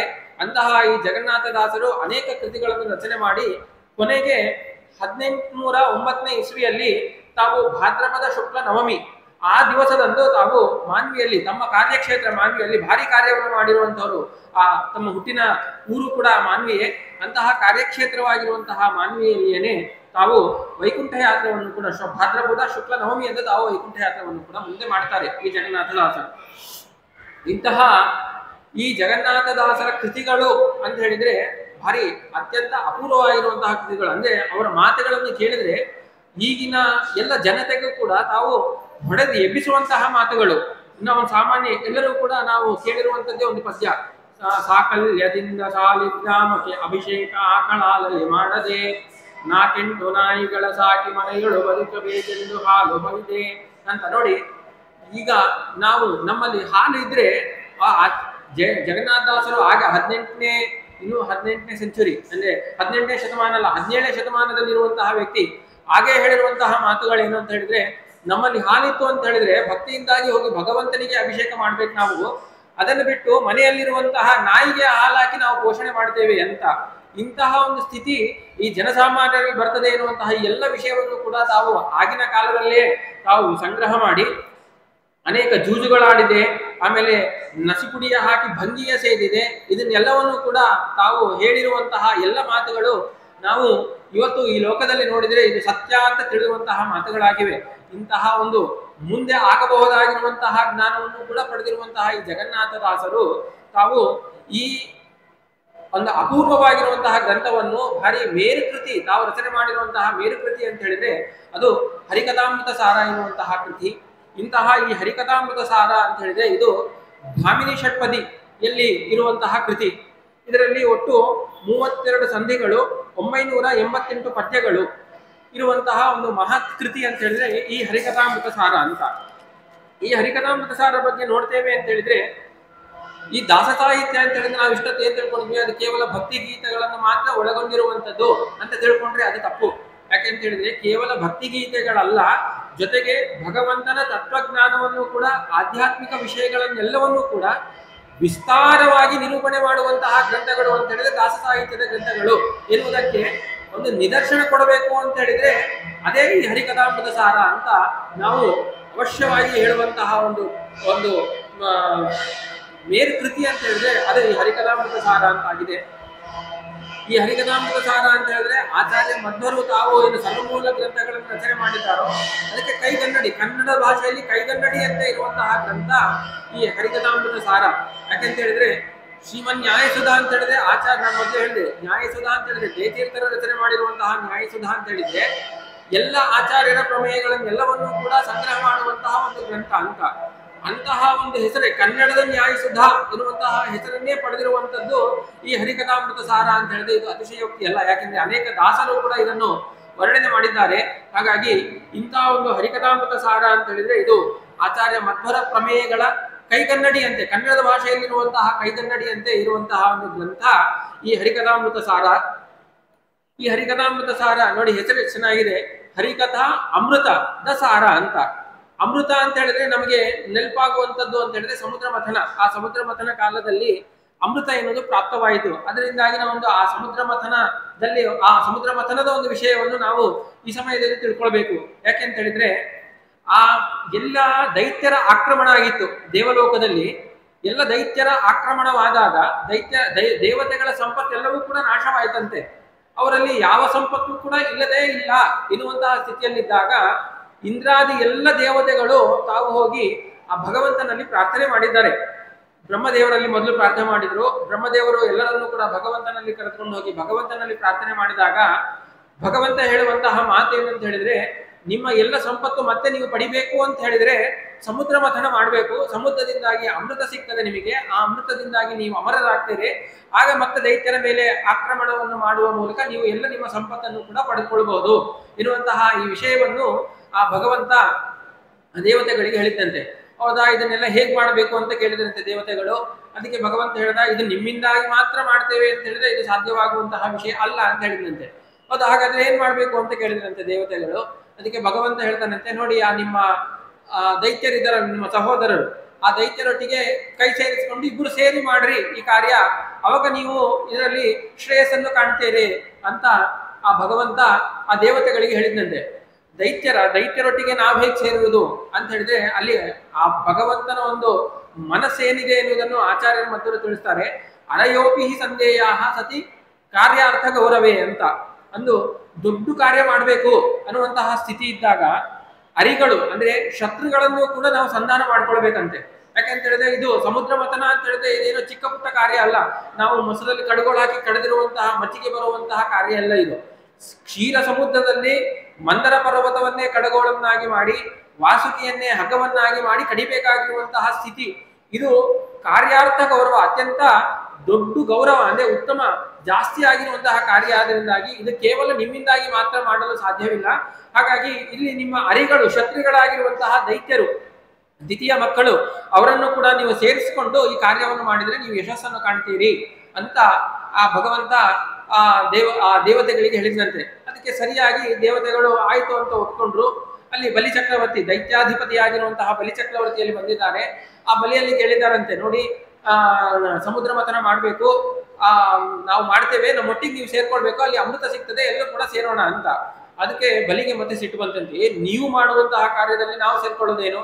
ಯಾಕೆಂದ್ರೆ ಈಗ ಬಲಿ ತಾವು ದೈತ್ಯರು, ಅವರೇ ಅಧಿಪತಿಗಳಾಗಿದ್ದಾರೆ. ಆದ್ದರಿಂದಾಗಿ ದೇವತೆಗಳಿಗೆ ಏನ್ ಸಾಮರ್ಥ್ಯ ಇಲ್ಲ. ಅಂತಹ ಸ್ಥಿತಿಯಲ್ಲಿ ನಾವು ಮಾಡ್ತೇವೆ ಅಂತ ದೇವತೆಗಳು ಹೇಳುವುದೇನು? ಹಾಗಾಗಿ ನಾನು ಬರೋಲ್ಲ ಅಂತ ಹೇಳಿದಂತೆ ಬಲಿ.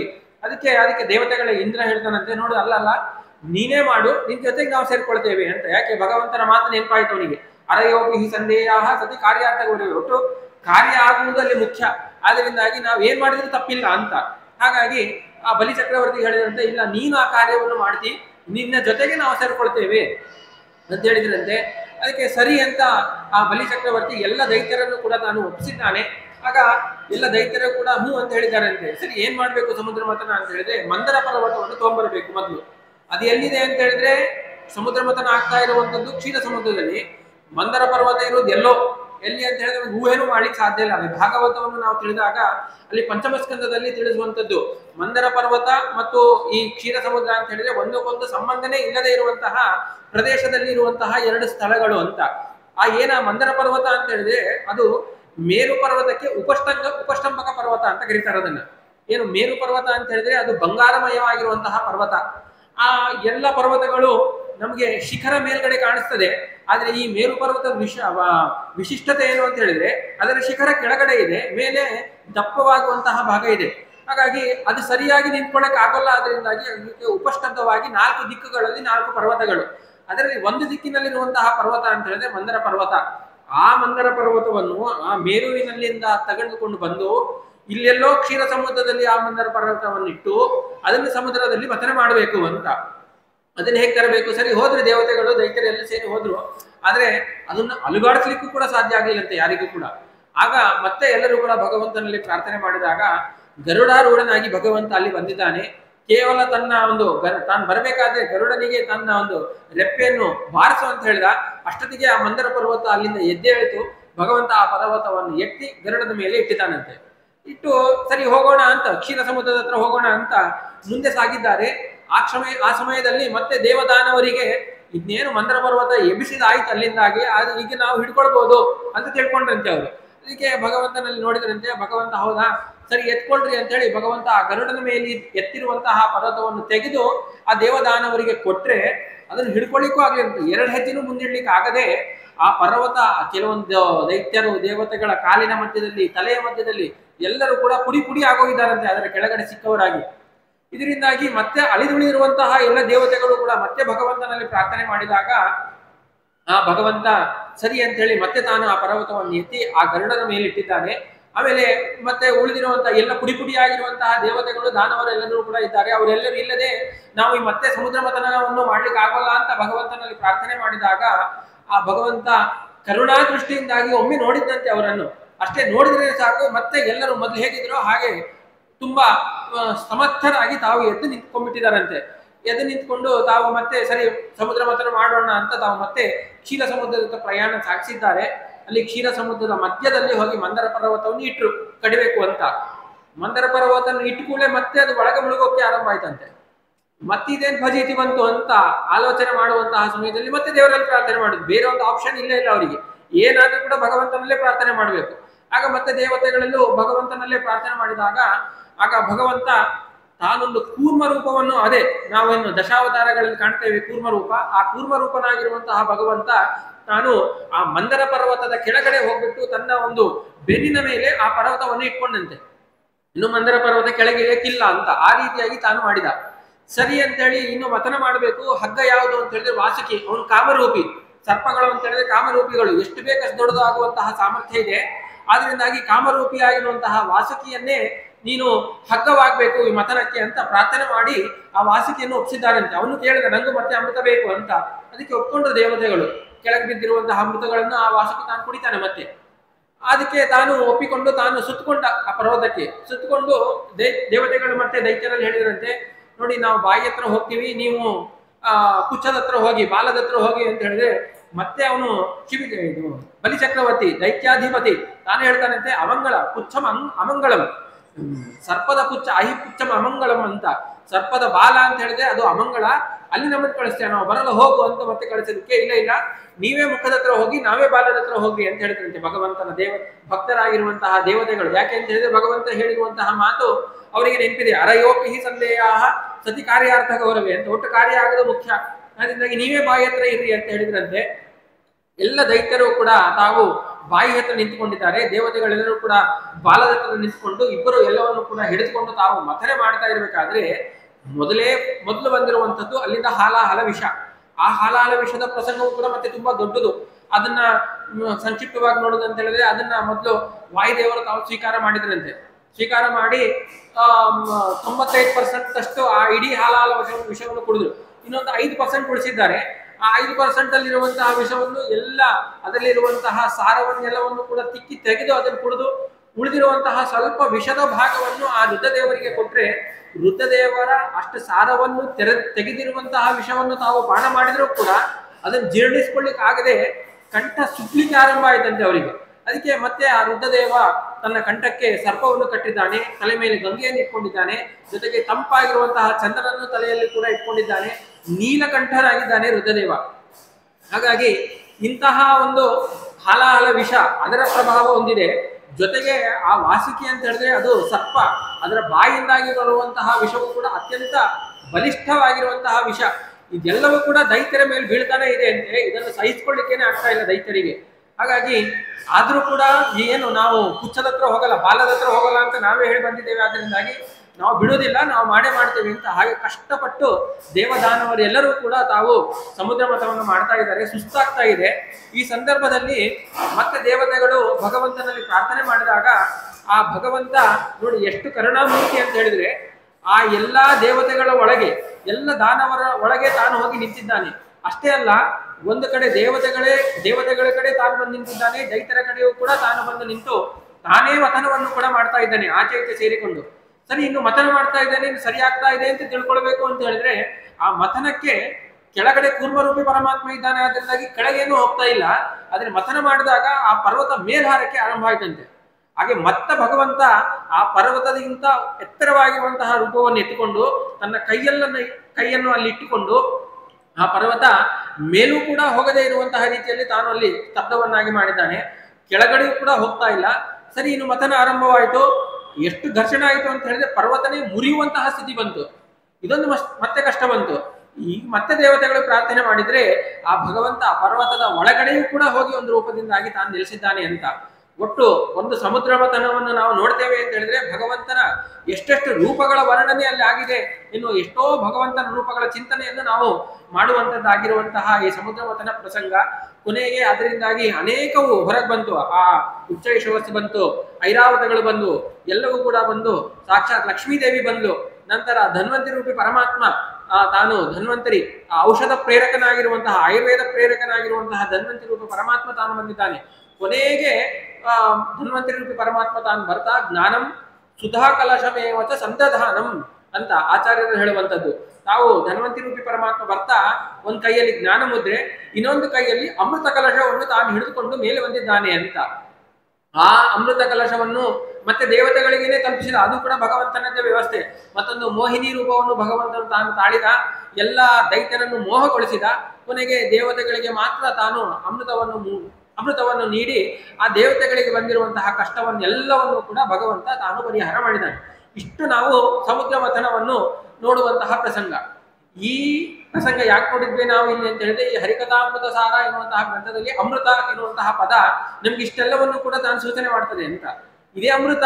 ಹಾಗಾದ್ರೆ ಅಮೃತ ಸಿಗ್ಬೇಕು ಅಂತ ಹೇಳಿದ್ರೆ ಇಷ್ಟು ಪ್ರಯಾಸ ಆಗಿದೆ ಆ ಕಾಲದಲ್ಲಿ. ಈ ಜಗನ್ನಾಥದಾಸರು ಕೂಡ ಏನ್ ಮಾಡಿದ್ದಾರೆ, ಅಲ್ಲಿ ಏನಾಗಿತ್ತು, ದೇವತೆಗಳ ಮೇಲೆ ದೈತ್ಯರ ಆಕ್ರಮಣವಾಗಿತ್ತು. ಆದ್ದರಿಂದಾಗಿ ಅವರಿಗೆ ಕಷ್ಟವಾಗಿತ್ತು. ಈಗಲೂ ಕೂಡ ನಮ್ಮ ಮೇಲೆ ಆ ಆಸುರಿ ಶಕ್ತಿಗಳ ಆಕ್ರಮಣವಾಗ್ತಾ ಇದೆ. ಅದರಿಂದಾಗಿ ನಮ್ಮಿಂದಾಗಿ ನಮ್ಮ ಜ್ಞಾನ ಭಗವಂತನ ಕಡೆ ಹೋಗ್ತಾನೆ ಇಲ್ಲ. ಆ ಭಗವಂತನ ತತ್ವಜ್ಞಾನ ಪಡ್ಕೊಳ್ಬೇಕು ಅಂತ ಹೇಳಿದ್ರೆ ಆಸುರಿ ಶಕ್ತಿಗಳ ಆಕ್ರಮಣ, ಕಾಮ, ಕ್ರೋಧ, ಲೋಭ, ಮೋಹ, ಮದ, ಮಾತ್ಸರ್ಯ, ಈ ಅರಿಷಡ್ವರಗಳು ನಮ್ಮಲ್ಲಿ ಇದೆ. ಆದ್ದರಿಂದಾಗಿ ನಮ್ಮ ಜ್ಞಾನ ಭಗವಂತನ ಕಡೆಗೆ ಹೋಗ್ತಾ ಇಲ್ಲ. ಆದ್ರಿಂದಾಗಿ ಆ ಭಗವಂತನ ಕಡೆಗೆ ಹೋಗಿಸ್ಬೇಕು ನಮ್ಮ ಜ್ಞಾನವನ್ನು ಎನ್ನುವಂತಹ ದೃಷ್ಟಿಯಿಂದಾಗಿ ಜಗನ್ನಾಥದಾಸರು ಏನ್ ಮಾಡಿದ್ದಾರೆ ಅಂತ ಹೇಳಿದ್ರೆ, ಹರಿಕಥೆ ಎನ್ನುವುದೇ ಒಂದು ಅಮೃತ. ಆ ಅಮೃತವನ್ನು ಕೂಡ ತಾವು ಮಥನೆ ಮಾಡಿದ್ದಾರಂತೆ. ಆ ಅಮೃತವನ್ನು ಮಥನೆ ಮಾಡಿ ಅಲ್ಲಿ ಬರುವಂತಹ ಸಾರವನ್ನು ತೆಗೆದು ತಾವು ಹರಿಕಥಾಮೃತ ಸಾರ ಎನ್ನುವಂತಹ ಒಂದು ಗ್ರಂಥವನ್ನು ರಚನೆ ಮಾಡುವ ಮೂಲಕ ನಮ್ಮ ಮೇಲೆ ದೈತ್ಯರ ಆಕ್ರಮಣ, ಆಸುರಿ ಶಕ್ತಿಗಳ ಆಕ್ರಮಣ ಏನಿದೆ ಅದನ್ನೆಲ್ಲವನ್ನು ಕೂಡ ಪರಿಹಾರ ಮಾಡಿ ನಮಗೆ ಸುಲಭವಾಗಿ ತತ್ವಜ್ಞಾನ ಯಾವ ರೀತಿಯಾಗಿ ಬರಬೇಕೋ ಆ ರೀತಿ ಕೊಡುವುದಂತಹ ಪ್ರಯಾಸವನ್ನು ಈ ಜಗನ್ನಾಥದಾಸರು ತಾವು ಈ ಹರಿಕಥಾಮೃತ ಸಾರ ಎನ್ನುವಂತಹ ಈ ಕೃತಿಯಿಂದಾಗಿ ಮಾಡುವ ಮೂಲಕ ಇಡೀ ನಮ್ಮ ಜನತೆಗೆ ಅತ್ಯಂತ ಮಹದ್ ಉಪಕಾರವನ್ನು ಮಾಡಿರುವಂಥದ್ದು ನಾವು ಇಲ್ಲಿ ಅತ್ಯಂತ ನೆನೆಸ್ಕೊಳ್ಬಹುದಂತಾಗಿದೆ. ಅಂತಹ ಈ ಒಂದು ಹರಿಕಥಾಮೃತ ಸಾರ ಅಂತ ಹೇಳಿದ್ರೆ ನಾವು ಮೊದಲೇನು ಎಲ್ಲಾ ಸರ್ವಮೂಲಗಳಿಗೂ ಕೂಡ ಇದು ಕನ್ನಡಿಯಂತೆ ಪ್ರತಿಬಿಂಬ. ಅದು ಬಿಂಬ ಅಂತಾದ್ರೆ ಇದು ಪ್ರತಿಬಿಂಬ. ಬಿಂಬೋಸಿ ಪ್ರತಿಬಿಂಬೋಸಿ. ನಾವು ಭಗವಂತನನ್ನು ಪ್ರಾರ್ಥನೆ ಮಾಡ್ಬೇಕಾದ್ರೆ ನೀನು ಬಿಂಬನಾಗಿದ್ದಿ, ನಾವು ಪ್ರತಿಬಿಂಬನಾಗಿದ್ದೇವೆ ಅಂತ ಭಗವಂತನಲ್ಲಿ ಪ್ರಾರ್ಥನೆ ಮಾಡ್ತೇವೆ. ಹಾಗೆ ಆಚಾರ್ಯ ಮಧ್ವದ ಸರ್ವ ಮೂಲಗಳು ಬಿಂಬ ಅಂತ ಹೇಳಿದ್ರೆ ಅದಕ್ಕೆ ಪ್ರತಿಬಿಂಬವೇ ಈ ಹರಿಕಥಾಮೃತ ಸಾರ. ಅಂತಹ ಹರಿಕಥಾಮೃತ ಸಾರದಲ್ಲಿ ಏನೆಲ್ಲ ಉಂಟಪ್ಪ ಅಂತ ಹೇಳಿದ್ರೆ ಏನಿಲ್ಲ ಅಂತ ಹೇಳ್ರಿ ಅಂತ ಹೇಳ್ಬೇಕಂತೆ ನಾವು. ಯಾಕಂದ್ರೆ ಅಷ್ಟೆಲ್ಲವನ್ನು ಕೂಡ ಸಂಗ್ರಹ ಮಾಡಿಬಿಟ್ಟಿದ್ದಾರೆ ಜಗನ್ನಾಥದಾಸರು. ಯದಿ ಹಾಸ್ತಿ ತದನ್ಯತ್ರ ಎನ್ನೇ ಹಾಸ್ತಿ ನ ತತ್ವಚಿತ ಅಂತ ನಾವು ಮಹಾಭಾರತವನ್ನು ತಿಳಿಬೇಕಾದ್ರೆ ಮಹಾಭಾರತದ ಗರಿಮೆಯನ್ನು ಹೇಳುವಂತಹ ಶ್ಲೋಕ. ಯದಿ ಹಾಸ್ತಿ ತದನ್ಯತ್ರ, ಈ ಮಹಾಭಾರತದಲ್ಲಿ ಏನುಂಟೋ ಅದೇ ಬೇರೆ ಕಡೆ ಉಂಟು. ಎನ್ನೇ ಹಾಸಿ ನಕುತ್ರಚಿತ್, ಇದರಲ್ಲಿ ಏನಿಲ್ವೋ ಅದು ಬೇರೆ ಎಲ್ಲಿಯೂ ಕೂಡ ಇಲ್ಲ ಅಂತ ಹೇಳುವಂತಹ ಈ ಗ್ರಂಥದ ವೈಶಿಷ್ಟ್ಯ ಏನು ಅಂತ ಹೇಳಿದ್ರೆ ಎಲ್ಲವನ್ನು ಕೂಡ ನಾವು ಮಹಾಭಾರತದಲ್ಲಿ ನೋಡ್ಬೋದು ಅಂತ. ಅಂತಹ ಮಹಾಭಾರತ ಹೇಗೋ ಹಾಗೆ ಈ ಹರಿಕಥಾಮೃತ ಸಾರದಲ್ಲೂ ಕೂಡ ಅಷ್ಟೇ. ಏನೇನು ನಮಗೆ ಗೊತ್ತಾಗಬೇಕು, ಭಗವಂತನ ಪ್ರಮೇಯಗಳಿವೆಯೋ, ಆಧ್ಯಾತ್ಮಿಕ ವಿಷಯಗಳು ಏನೇನಿವೆಯೋ ಅವೆಲ್ಲವನ್ನು ಕೂಡ ಈ ಹರಿಕಥಾಮೃತ ಸಾರಗಳಲ್ಲಿ, ಹರಿಕಥಾಮೃತ ಸಾರದ ಪ್ರತಿಯೊಂದು ಪದ್ಯಗಳಲ್ಲಿ ನಾವು ತಿಳಿಯುವಂತಹ ಮೂಲಕ ಇದರಲ್ಲಿ ಇಲ್ಲದೇ ಇರುವಂತಹ ವಸ್ತುವೇ ಇಲ್ಲ ಎನ್ನುವಷ್ಟು ರೀತಿಯಲ್ಲಿ ಈ ಹರಿಕಥಾಮೃತ ಸಾರ ಜಗನ್ನಾಥದಾಸರು ತಾವು ರಚನೆ ಮಾಡಿದ್ದಾರೆ. ವೇದಗಳು, ಉಪನಿಷತ್ತುಗಳು, ಇತಿಹಾಸಗಳು, ಪುರಾಣಗಳು, ಭಾಷೆಗಳು ಇವೆಲ್ಲವೂ ಕೂಡ ಎಲ್ಲೋ ಮೇಲ್ಮೇಲಲ್ಲ, ಇಲ್ಲಿ ತಮ್ಮ ಸಂಧಿಗಳಲ್ಲೂ ಕೂಡ ಪ್ರತಿಪಾದನೆ ಮಾಡಿರುವಂತಹ ಆ ಭಗವಂತನ ಪ್ರಮೇಯಗಳನ್ನು ಈ 32 ಸಂಧಿಗಳಲ್ಲಿ ತಾವು ಇದನ್ನು ಸಂಧಿಸಿದ್ದಾರೆ ಜಗನ್ನಾಥದಾಸರು. ಆದ್ದರಿಂದಾಗಿಯೂ ಕೂಡ ಇದಕ್ಕೆ ಹರಿಕಥಾಮೃತ ಸಾರ ಅಂತ. ಆ 32 ಸಂಧಿಗಳಲ್ಲಿ ಆ ಎಲ್ಲವನ್ನೂ ಕೂಡ ತಾವು ಈ ಗ್ರಂಥದಲ್ಲಿ ನಿರೂಪಣೆ ಮಾಡುವ ಮೂಲಕ 32 ಸಂಧಿಗಳನ್ನು ರಚನೆ ಮಾಡುವಂತಹ ಮೂಲಕ ಇದು 32 ಲಕ್ಷಣಗಳಿರುವಂತಹ ಆಚಾರ್ಯರ ಅಂದ್ರೆ ವಾಯುದೇವರ ಲಕ್ಷಣವೋ ಎಂಬಂತೆ ಕಾಣಿಸುವಂತಹ ಮಹಾಕೃತಿ ಅಂತ ಹೇಳಿದ್ರೆ ಈ ಹರಿಕಥಾಮೃತ ಸಾರ. ಇಂತಹ ಹರಿಕಥಾಮೃತ ಸಾರ ಅಂತ ಹೇಳಿದ್ರೆ ಇಲ್ಲಿ ಅನೇಕ 32 ಸಂಧಿಗಳು ಅಂತ ನಾವು ಮೊದಲನೇ ನೋಡಿದ್ದೇವೆ. ಅದರಲ್ಲಿ ಶುರುವಾಗುವಂಥದ್ದು ಮಂಗಳಾಚರಣ ಸಂಧಿ, ಅನಂತರ ಕರುಣಾ ಸಂಧಿ, ಮುಂದೆ ಬರುವಂಥದ್ದು 3ನೇದು ವ್ಯಾಪ್ತಿ ಸಂಧಿ, 4ನೇದು ಭೋಜನ ಸಂಧಿ ಅಂತ ಆದ್ರೆ 5ನೇದು ವಿಭೂತಿ ಸಂಧಿ ಅಂತ. ಈ ವಿಭೂತಿ ಸಂಧಿಯನ್ನು ನಾವೀಗ ಪ್ರವೇಶ ಮಾಡುವಂತಹ ಸಮಯ. ಈ ವಿಭೂತಿ ಸಂಧಿ ಅಂತ ಹೇಳಿದ್ರೆ ಇಲ್ಲಿ ಮತ್ತೆ ತಾವು ಪ್ರತಿಜ್ಞೆ ಮಾಡ್ಬಿಡ್ತಾರೆ, ಏನ್ ನಾನು ನಿರೂಪಣೆ ಮಾಡ್ತಾ ಇದ್ದೇನೆ ಎನ್ನುವುದನ್ನು ಜಗನ್ನಾಥದಾಸರು ಮೊದಲೇ ತಾವು ನಿರೂಪಣೆ ಮಾಡ್ತಾರೆ. ಅವರು ಶುರು ಮಾಡುವಂಥದ್ದು ಶ್ರೀತರುಣಿ ವಲ್ಲಭನ ಪರಮ ವಿಭೂತಿ ರೂಪವ ಕಂಡಲ್ಲಿ ತೆರದಿ ಚಿಂತಿಸುತ್ತ ಮನದಲ್ಲಿ ನೋಡು ಸಂಭ್ರಮದಿ ನೀತ ಸಾಧಾರಣ ವಿಶೇಷ ಸಜಾತಿ ನೈಜಾಹಿತವು ಸಹಜ ವಿಜಾತಿ ಖಂಡ ಬಗೆಗಳ ನರಿತು ಬುಧರಿಂದ ಅಂತ. ಇದು ಮೊದಲನೇ ಪದ್ಯ, ತಾವು ವಿಭೂತಿ ಸಂಧಿಯಲ್ಲಿ ಹೇಳಿರುವಂತಹ ಮೊದಲನೇ ಪದ್ಯ ಅಂತ. ಇಲ್ಲಿ ಏನ್ ಮಾಡ್ಬೇಕು ಅಂತ ಹೇಳಿದ್ರೆ ಭಗವಂತನ ಶ್ರೀ ತರುಣಿ ಅಂದ್ರೆ ಲಕ್ಷ್ಮೀಪತಿ, ಆ ತರುಣಿ ಅಂತ ಹೇಳಿದ್ರೆ ಮಹಾಲಕ್ಷ್ಮಿ, ಆ ಲಕ್ಷ್ಮೀಪತಿಯ ವಲ್ಲಭ ಅಂತ ಹೇಳಿದ್ರೆ ಆ ಮಹಾಲಕ್ಷ್ಮಿಯ ಪತಿ ಆಗಿರುವಂತಹ ಭಗವಂತ, ಆ ಭಗವಂತನ ಶ್ರೇಷ್ಠ ರೂಪಗಳು, ವಿಭೂತಿ ರೂಪಗಳು ಏನೇನುಂಟೋ ಅದನ್ನೆಲ್ಲವನ್ನೂ ಕೂಡ ಎಲ್ಲಿ ಅಂದ್ರೆ ಪ್ರಪಂಚದಲ್ಲಿ ಏನೇನು ವಸ್ತುಗಳಿವೆಯೋ ಆ ಕಂಡಲ್ಲಿ ಅಂತ ಅಂದ್ರೆ ಪ್ರಪಂಚದಲ್ಲಿರುವಂತಹ ಪ್ರತಿಯೊಂದು ವಸ್ತುಗಳಲ್ಲೂ ಕೂಡ ಆ ಭಗವಂತನ ವಿಭೂತಿ ರೂಪಗಳನ್ನು ಚಿಂತಿಸುತ್ತಾ ಅಂದ್ರೆ ಮನಸ್ಸಿನಲ್ಲಿ ಯಾವತ್ತೂ ಕೂಡ ಭಗವಂತನ ಆ ರೂಪಗಳನ್ನೇ ಚಿಂತನೆ ಮಾಡ್ತಾ ಮನಸ್ಸಿನಲ್ಲಿ ಆ ಭಗವಂತನನ್ನು ನೀನು ಸಂಭ್ರಮದಿಂದಾಗಿ ನೋಡ್ಬೇಕು ಅಂತ ತಾವು ಮೊದಲನೇ ಶ್ಲೋಕದಲ್ಲಿ ನಿರೂಪಣೆ ಮಾಡ್ತಾ. ಹಾಗಾದ್ರೆ ಭಗವಂತನ ಪ್ರತೀಕಗಳು, ಭಗವಂತನ ವಿಭೂತಿ ರೂಪಗಳು ಅಂತ ಹೇಳಿದ್ರೆ ಒಟ್ಟು 10 ರೂಪಗಳನ್ನು ಇಲ್ಲಿ ನಿರೂಪಣೆ ಮಾಡಿದ್ದಾರೆ. ಅದು ಯಾವುದು ಅಂತ ಅವರೇ ಹೇಳ್ತಾರೆ. ಒಂದು ನೀತ, ಸಾಧಾರಣ, ವಿಶೇಷ, ಸಹಜ, ಸಜಾತಿ, ನೈಜ, ಆಹಿತ, ಸಹಜ, ವಿಜಾತಿ, ಖಂಡ, ಅಖಂಡ ಅಂತ ಈ 10 ಭಗವಂತನ ರೂಪಗಳು ಅಂತ. ಏನಿದೆ ನೀತ ರೂಪ ಅಂತ ಹೇಳಿದ್ರೆ ನಿಯಮೇನ ಇರುವಂತಹ, ನೀತ ಅಂದ್ರೆ ನಿಯಮ, ನಿಯತ ಅಂತ ಅರ್ಥ. ಅಂದ್ರೆ ನಿಯಮೇನ ಭಗವತ್ತ ಯಾವತ್ತೂ ಕೂಡ ಅಲ್ಲಿ ವಾಸ ಮಾಡುವಂತಹ ಸ್ಥಳ ಅಂತ, ಅಂದ್ರೆ ಸಾಲಗ್ರಾಮದಲ್ಲಿರುವಂತಹ ರೂಪ ಅಂತ ಅರ್ಥ. ಯಾಕಂತ ಹೇಳಿದ್ರೆ ಶಾಲಿಗ್ರಾಮದಲ್ಲಿ ಭಗವಂತ ತಾನು ನಿಯಮೇನ ಯಾವಾಗಲೂ ಕೂಡ ನಿಯತವಾಗಿ ತಾನು ಆ ಸಾಲಿಗ್ರಾಮದಲ್ಲಿ ತಾನು ವಾಸ ಮಾಡಿಕೊಂಡೇ ಇರ್ತಾನೆ. ಅದನ್ನು ವಿಷ್ಣು ರಹಸ್ಯ ಎನ್ನುವಂತಹ ಒಂದು ಗ್ರಂಥ ಆ ಸಾಲಗ್ರಾಮದ ಬಗ್ಗೆ ಹೇಳ್ಬೇಕಾದ್ರೆ, ಸಾಲಗ್ರಾಮ ಶಿಲಾಯಾಂತು ಪೂಜನಂ ಸರ್ವಸಮ್ಮತಂ ತಸ್ಯಾಹ ಸಹಜ ಮೂರ್ತಿತ್ವಾತ್ ಸ್ವಪಾಕ ಸ್ಪರ್ಶನಾದಿನ ಸಾನ್ನಿಧ್ಯಂ ಮಮ ನಾಪೈತಿ ಸರ್ವದಾ ಮಮ ಸನ್ನಿಧಿ ಅಂತ. ಆ ಶಾಲಿಗ್ರಾಮದಲ್ಲಿ ಪೂಜೆ ಮಾಡಬೇಕು ಅಂತ ಹೇಳಿದ್ರೆ ಸರ್ವಸಮ್ಮತ, ಅವಶ್ಯವಾಗಿ ಭಗವಂತನ ಒಂದು ನಿಯಮೇನ ನೀತ ರೂಪ ಅಂತ ಹೇಳಿದ್ರೆ, ನಿಯತ ರೂಪ ಅಂತ ಹೇಳಿದ್ರೆ ಆ ಶಾಲಗ್ರಾಮದಲ್ಲಿರುವಂತಹ ರೂಪ, ಅಲ್ಲಿ ಪೂಜೆ ಅವಶ್ಯವಾಗಿ ಎಲ್ಲರೂ ಕೂಡ ಮಾಡಬೇಕು ಅಂತ. ಅಲ್ಲ ಅದು ಯಾರ್ಯಾರೋ ಮುಟ್ಟಿದ್ರು ಅದು ಮೈಲಿಗೆ ಆಗ್ತದ ಅಂತ ಹೇಳಿದ್ರೆ ಮೈಲಿಗೆ ಆಗೋಲ್ಲ ಅಂತ ಹೇಳ್ತಾರೆ. ಯಾಕೆಂದ್ರೆ ತಸ್ಯಾಹ ಸಹಜ ಮೂರ್ತಿತ್ವಾತ್, ಅದು ಸಹಜ ಮೂರ್ತಿ ಆದ್ದರಿಂದಾಗಿ ಶ್ವಪಾಕ ಸ್ಪರ್ಶನಾದಿನ ಸಾನ್ನಿಧ್ಯಂ ಮಮ ನಾಪೈತಿ. ಶ್ವಪಾಕರು ಅಂದ್ರೆ ಚಾಂಡಾಲರು ಬಂದು ಅದನ್ನು ಸ್ಪರ್ಶನ ಮಾಡಿದ್ರು ಕೂಡ ಅಲ್ಲಿ ನನ್ನ ಸಾನ್ನಿಧ್ಯವು ನಾಶವಾಗೋಲ್ಲ ಅಂತ ವಿಷ್ಣು ರಹಸ್ಯದಲ್ಲಿ ಭಗವಂತನೇ ಹೇಳುವಂತಹ ಮಾತು ನಾವು ನೋಡಿದ್ರೆ ಭಗವಂತನ ಎಷ್ಟೊಂದು ಸನ್ನಿಧಾನ ಆ ಶಾಲಗ್ರಾಮದಲ್ಲಿ ಇದೆ ಎನ್ನುವಂಥದ್ದನ್ನು ನಾವು ತಿಳಿಬಹುದು. ಹಾಗಾಗಿ ನೀತ ರೂಪ ಅಂತ ಹೇಳಿದ್ರೆ ಶಾಲಗ್ರಾಮದಲ್ಲಿ ಇರುವಂತಹ ಭಗವಂತನ ರೂಪ. ಜೊತೆಗೆ ಸಾಧಾರಣ ಅಂತ ಹೇಳಿದ್ರೆ ಜೀವ ಮತ್ತು ಜಡಗಳಲ್ಲಿ ಸಾಧಾರಣ ಅಂದ್ರೆ ಅನುಗತವಾಗಿರುವಂತಹ ಜೀವನಲ್ಲೂ ಜಡರಲ್ಲೂ ಎಲ್ಲರಲ್ಲೂ ಕೂಡ ಇರುವಂತಹ ಒಂದು ರೂಪ. ವಿಶೇಷವಾಗಿ ಇಂತಹ ರೂಪಗಳನ್ನು ನಾವು ಎಲ್ಲಿ ಕಾಣ್ತೇವೆ ಅಂತ ಹೇಳಿದ್ರೆ ಗೃಹಸ್ಥರಲ್ಲಿ ವಾನಪ್ರಸಾದಿಗಳಲ್ಲಿ ನಾವು ಇಂತಹ ರೂಪವನ್ನು ಆ ಸಾಧಾರಣವಾಗಿರುವಂತಹ ಭಗವಂತನ ರೂಪವನ್ನು ಕಾಣಬೇಕು. ಜೊತೆಗೆ ವಿಶೇಷ ರೂಪಗಳು ಅಂತ ಹೇಳಿದ್ರೆ ಆವಿಷ್ಟ ರೂಪಗಳು ಅಂತ ಅಂದ್ರೆ ಪೃಥು ಚಕ್ರವರ್ತಿ ಅಥವಾ ಲಕ್ಷ್ಮಣ ಇವರಲ್ಲಿ ಭಗವಂತನ ಯದ್ಯಪಿ ಲಕ್ಷ್ಮಣ ಅಂತ ಹೇಳಿದ್ರೆ ಶೇಷನ ಅವತಾರ ಆದ್ರೆ ಭಗವಂತನ ಆವೇಶ. ಬಲರಾಮನಲ್ಲೂ ಕೂಡ ಅಷ್ಟೇ ಶೇಷನ ಅವತಾರ ಅಂದ್ರೆ ಭಗವಂತನ ಶುಕ್ಲಕೇಶದ ಆವೇಶ. ಈ ರೀತಿಯಾಗಿ ಈ ಆವಿಷ್ಟ ರೂಪಗಳು ಅಂತ ಏನಿವೆಯೋ ಅವುಗಳನ್ನು ವಿಶೇಷ ರೂಪಗಳಂತ ಕರೆದಿದ್ದಾರೆ. ಅಂತಹ ವಿಶೇಷ ರೂಪಗಳನ್ನು ಕೂಡ ನಾವು ಅಲ್ಲಿ ಚಿಂತನೆ ಮಾಡಬೇಕು ಅಂತ. ಇನ್ನು ಸಜಾತಿ ರೂಪಗಳು ಅಂತ ಹೇಳಿದ್ರೆ ಭಗವಂತನನ್ನು ಆ ಭಗವಂತನಿಗೆ ಸಜಾತಿಯರು ಅಂತ ಹೇಳಿದ್ರೆ ಹೇಗೆ ಭಗವಂತನು ಜ್ಞಾನಾನಂದ ರೂಪನೋ ಹಾಗೆ ಎಲ್ಲ ಜೀವರು ಕೂಡ ಜ್ಞಾನಾನಂದಿ ಸ್ವರೂಪರೇ. ಅಂದ್ರೆ ಭಗವಂತನಲ್ಲಿರುವಷ್ಟು ಜ್ಞಾನ ಅಥವಾ ಆನಂದ ಸ್ವರೂಪರಲ್ಲ, ಆದರೂ ಕೂಡ ಸಜಾತಿಯರಾಗಿದ್ದಾರೆ. ಆದ್ದರಿಂದಾಗಿ ಇಂದ್ರಾದಿ ದೇವತೆಗಳಲ್ಲಿ ಇರುವಂತಹ ರೂಪವನ್ನು ಸಜಾತಿ ರೂಪ ಅಂತ ಕರೆದಿದ್ದಾರೆ.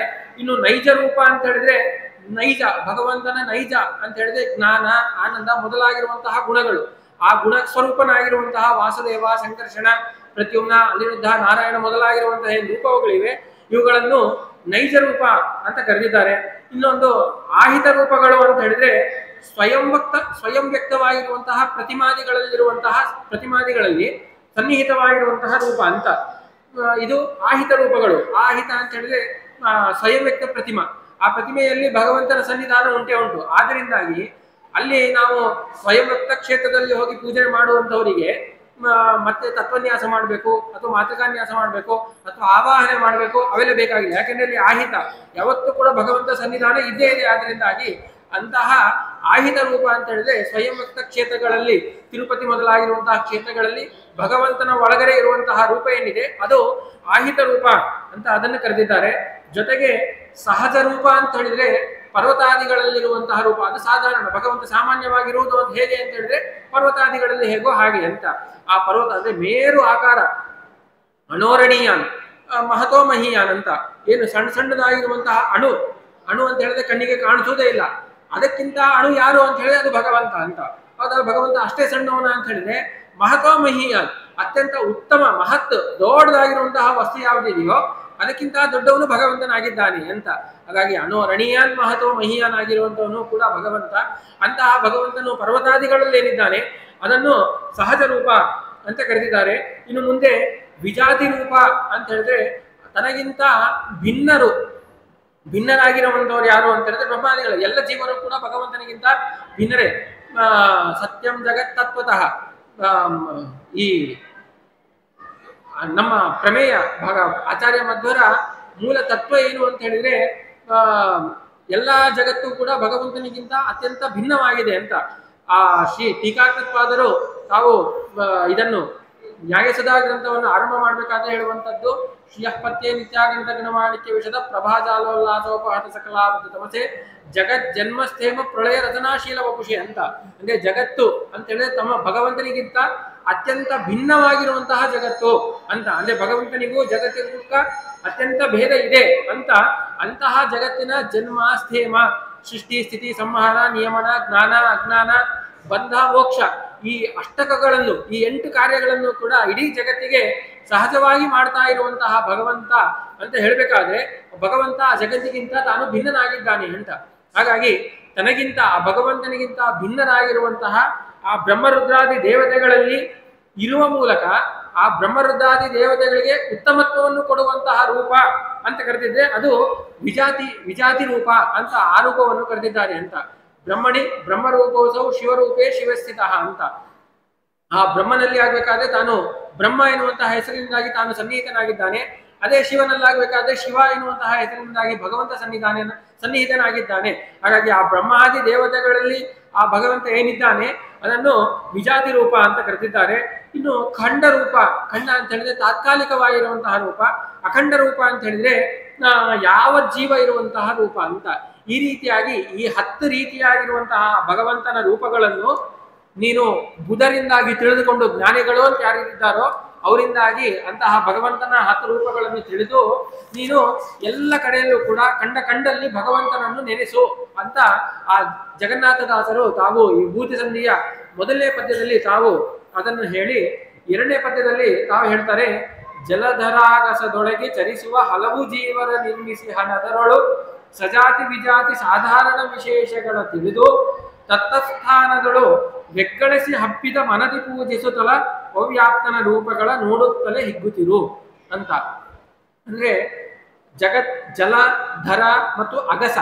ಜಲ ಅಂತ ಹೇಳಿದ್ರೆ ಎಲ್ಲರಿಗೂ ಗೊತ್ತು, ಜಲ ಅಂದ್ರೆ ನೀರು, ಧರ ಅಂದ್ರೆ ಭೂಮಿ, ಅಗಸ ಅಂದ್ರೆ ಆಕಾಶ. ಈ ಎಲ್ಲದರ ಒಳಗಡೆ ತಾನು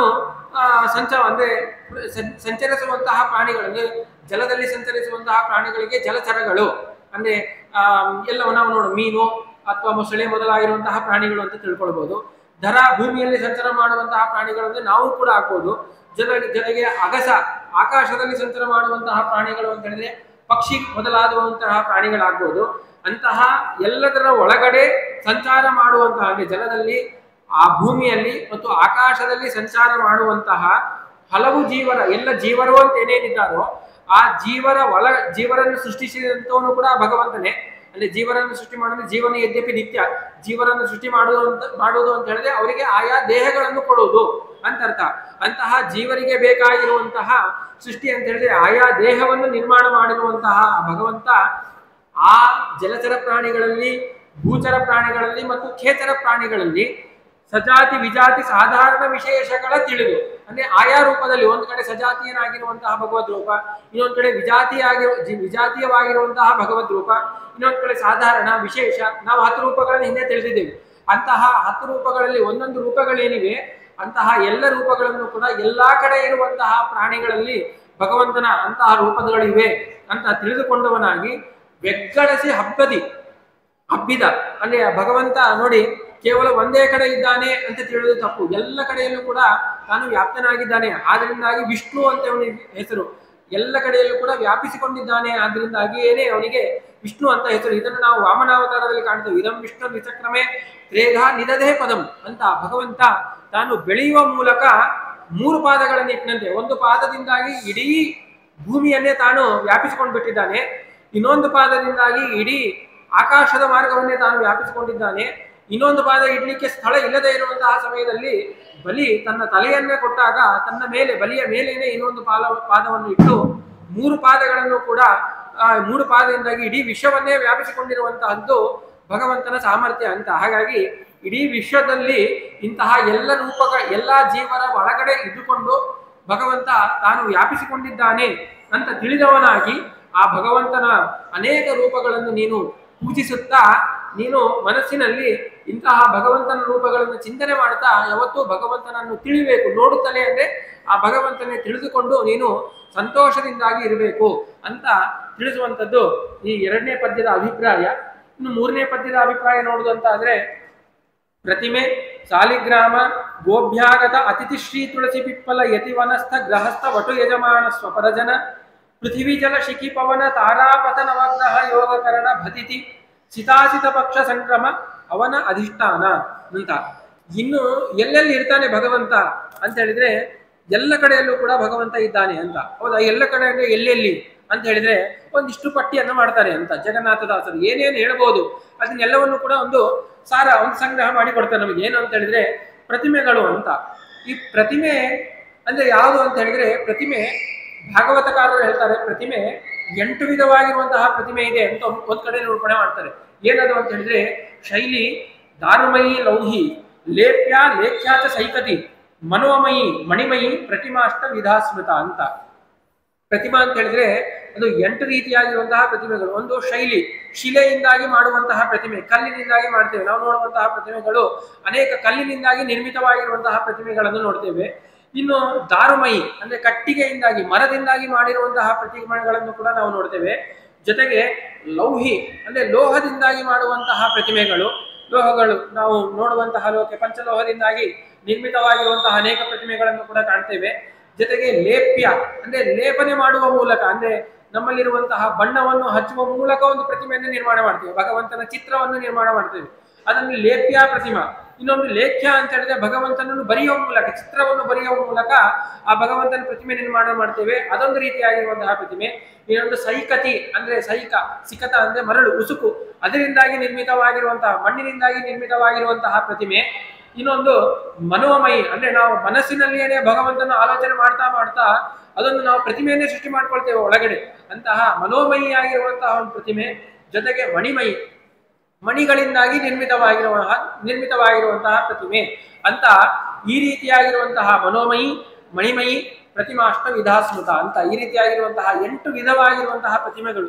ಇಂತಹ ಎಲ್ಲ ಪ್ರತಿಮೆಗಳು ಇನ್ನೊಂದು ಕಡೆ ಹೇಳ್ಬೇಕಾದ್ರೆ ಆ ಪ್ರತಿಮೆಗಳು 11 ವಿಧವಾಗಿರುವಂತಹ ಪ್ರತಿಮೆಗಳಿವೆ ಅಂತ ಹೇಳ್ತಾರೆ. ಸೂರ್ಯ, ಅಗ್ನಿ, ಬ್ರಾಹ್ಮಣ, ಗಾವ, ವೈಷ್ಣವ, ಖಂ, ಮರುತ್, ಜಲಂ, ಭೂಹು, ಆತ್ಮ, ಸರ್ವಭೂತಾನಿ, ಭದ್ರಪೂಜಾ ಪದಾನಿಮೆ ಅಂತ 11 ರೀತಿಯಾಗಿರುವಂತಹ ನನ್ನ ಪೂಜಾ ಪದಗಳು, ನನ್ನನ್ನು ಎಲ್ಲೆಲ್ಲಿ ಪೂಜೆ ಮಾಡಬೇಕು ಅಂತ ಹೇಳಿದ್ರೆ 11 ಪ್ರತೀಕದಲ್ಲಿ ನನ್ನ ಪೂಜೆ ಮಾಡಬೇಕು ಅಂತ ಭಗವಂತನೇ ಹೇಳುವಂತಹ ಒಂದು ಮಾತಿದೆ. ಏನು ಅಂತ ಹೇಳಿದ್ರೆ, ಸೂರ್ಯ ನಮ್ಗೆಲ್ಲರಿಗೂ ಕೂಡ ಪ್ರತ್ಯಕ್ಷವಾಗಿ ಪ್ರತಿನಿತ್ಯ ಬೆಳಗ್ಗೆ ಎದ್ದು ಕಾಣಿಸುವಂತಹ ಸೂರ್ಯ ನನ್ನ ಪ್ರತೀಕ, ಅಲ್ಲಿ ನನ್ನನ್ನು ಪೂಜೆ ಮಾಡಿ. ಜೊತೆಗೆ ಅಗ್ನಿ ಏನಿದ್ದಾನೆ ಅದನ್ನು ಕೂಡ ನಮ್ಮೆಲ್ಲರಿಗೂ ಕೂಡ ಗೋಚರನಾಗ್ತಾನೆ ಅಂತಹ ಅಗ್ನಿಯಲ್ಲಿ. ಜೊತೆಗೆ ಬ್ರಾಹ್ಮಣರಲ್ಲಿ, ವಿಶೇಷವಾಗಿ ಬ್ರಾಹ್ಮಣರಲ್ಲಿ ನಾನು ಸನ್ನಿಹಿತನಾಗಿದ್ದೇನೆ. ಗಾವಹ, ಹಸುಗಳಲ್ಲಿ ಸನ್ನಿಹಿತನಾಗಿದ್ದೇನೆ. ವೈಷ್ಣವ, ಯಾರು ವಿಷ್ಣು ಭಕ್ತರು ಅಂತಿದ್ದಾರೋ ಅವರೆಲ್ಲರಲ್ಲೂ ಕೂಡ ನಾನು ಸನ್ನಿಹಿತನಾಗಿದ್ದೇನೆ. ಖಂ ಅಂದ್ರೆ ಆಕಾಶ, ಮರುತ್ ಅಂದ್ರೆ ಗಾಳಿ, ಜಲ ಅಂದ್ರೆ ನೀರು, ಭೂಹು ಅಂದ್ರೆ ಪೃಥ್ವಿ, ಆತ್ಮ ಎಲ್ಲ ಆತ್ಮರಲ್ಲೂ, ಸರ್ವಭೂತಾನಿ ಎಲ್ಲ ಭೂತಗಳಲ್ಲೂ ಕೂಡ ನಾನು ಸನ್ನಿಹಿತನಾಗಿದ್ದೇನೆ. ಹಾಗೆ ನನ್ನನ್ನು ಎಲ್ಲ ಕಡೆಯಲ್ಲೂ ಕೂಡ ನನ್ನನ್ನು ಪೂಜೆ ಮಾಡಬೇಕು ಅಂತ ಆ ಭಗವಂತನೇ ಹೇಳುವಂತಹ ಮಾತುಗಳನ್ನು ಕೂಡ ನಾವು ಕಾಣ್ತೇವೆ. ಒಟ್ಟು ಹಾಗಾದ್ರೆ ಏನು, ಪ್ರತಿಮೆ ಅಂತ ಹೇಳಿದ್ರೆ ಈ ರೀತಿಯಾಗಿರುವಂತಹ ಎಲ್ಲ ಪ್ರಪಂಚವೇ ಪ್ರತಿಮೆಯಾಗಿದೆ. ಅಂತಹ ಪ್ರತಿಮೆಯಲ್ಲಿ ಜೊತೆಗೆ ಸಾಲಗ್ರಾಮದಲ್ಲಿ, ಜೊತೆಗೆ ಗೋವಿನಲ್ಲಿ, ಜೊತೆಗೆ ಅಭ್ಯಾಗತರು ಮತ್ತೆ ಅತಿಥಿಗಳು, ಸ್ವಲ್ಪ ವ್ಯತ್ಯಾಸ ಉಂಟು. ಅಭ್ಯಾಗತರು ಮತ್ತು ಅತಿಥಿಗಳು ಅಂತ ಹೇಳಿದ್ರೆ ಮನೆಗೆ ಬಂದವರೇ. ಅದೇ ವ್ಯತ್ಯಾಸ ಏನು ಅಂತ ಹೇಳಿದ್ರೆ, ಅಭ್ಯಾಗತರು ಅಂತ ಹೇಳಿದ್ರೆ ನಾವು ಕರೆಯದೇನೆ ಬಂದಿರುವಂತವ್ರು ಅಂತ. ನಾವು ಅಕಸ್ಮಾತ್ ಎಲ್ಲೋ ಹೋಗ್ತಾ ಇದ್ದಾರೆ, ಇಲ್ಲಿ ಹೋಗ್ತಾ ಇರ್ಬೇಕಾದ್ರೆ ಇಲ್ಲಿ ನಮ್ಮ ಸಂಬಂಧಿಕರ ಮನೆ ಇದೆ ಅಂತ ತಿಳಿದು ತಾವೇ ಮನೆಗೆ ಬಂದ್ರೆ ಅವರನ್ನು ಅಭ್ಯಾಗತರು ಅಂತ ಕರೀತಾರೆ. ಅತಿಥಿಗಳು ಅಂತ ಹೇಳಿದ್ರೆ ನಾವು ಅವರಿಗೆ ಆಮಂತ್ರಣವನ್ನು ಕೊಡುವ ಮೂಲಕ ಅವರನ್ನು ಮನೆಗೆ ಕರೆಸ್ಕೊಳ್ತೇವೆ ಅಂತ ಹೇಳಿದ್ರೆ ಅವರಿಗೆ ಅತಿಥಿಗಳು ಅಂತ ಕರೀತಾರೆ.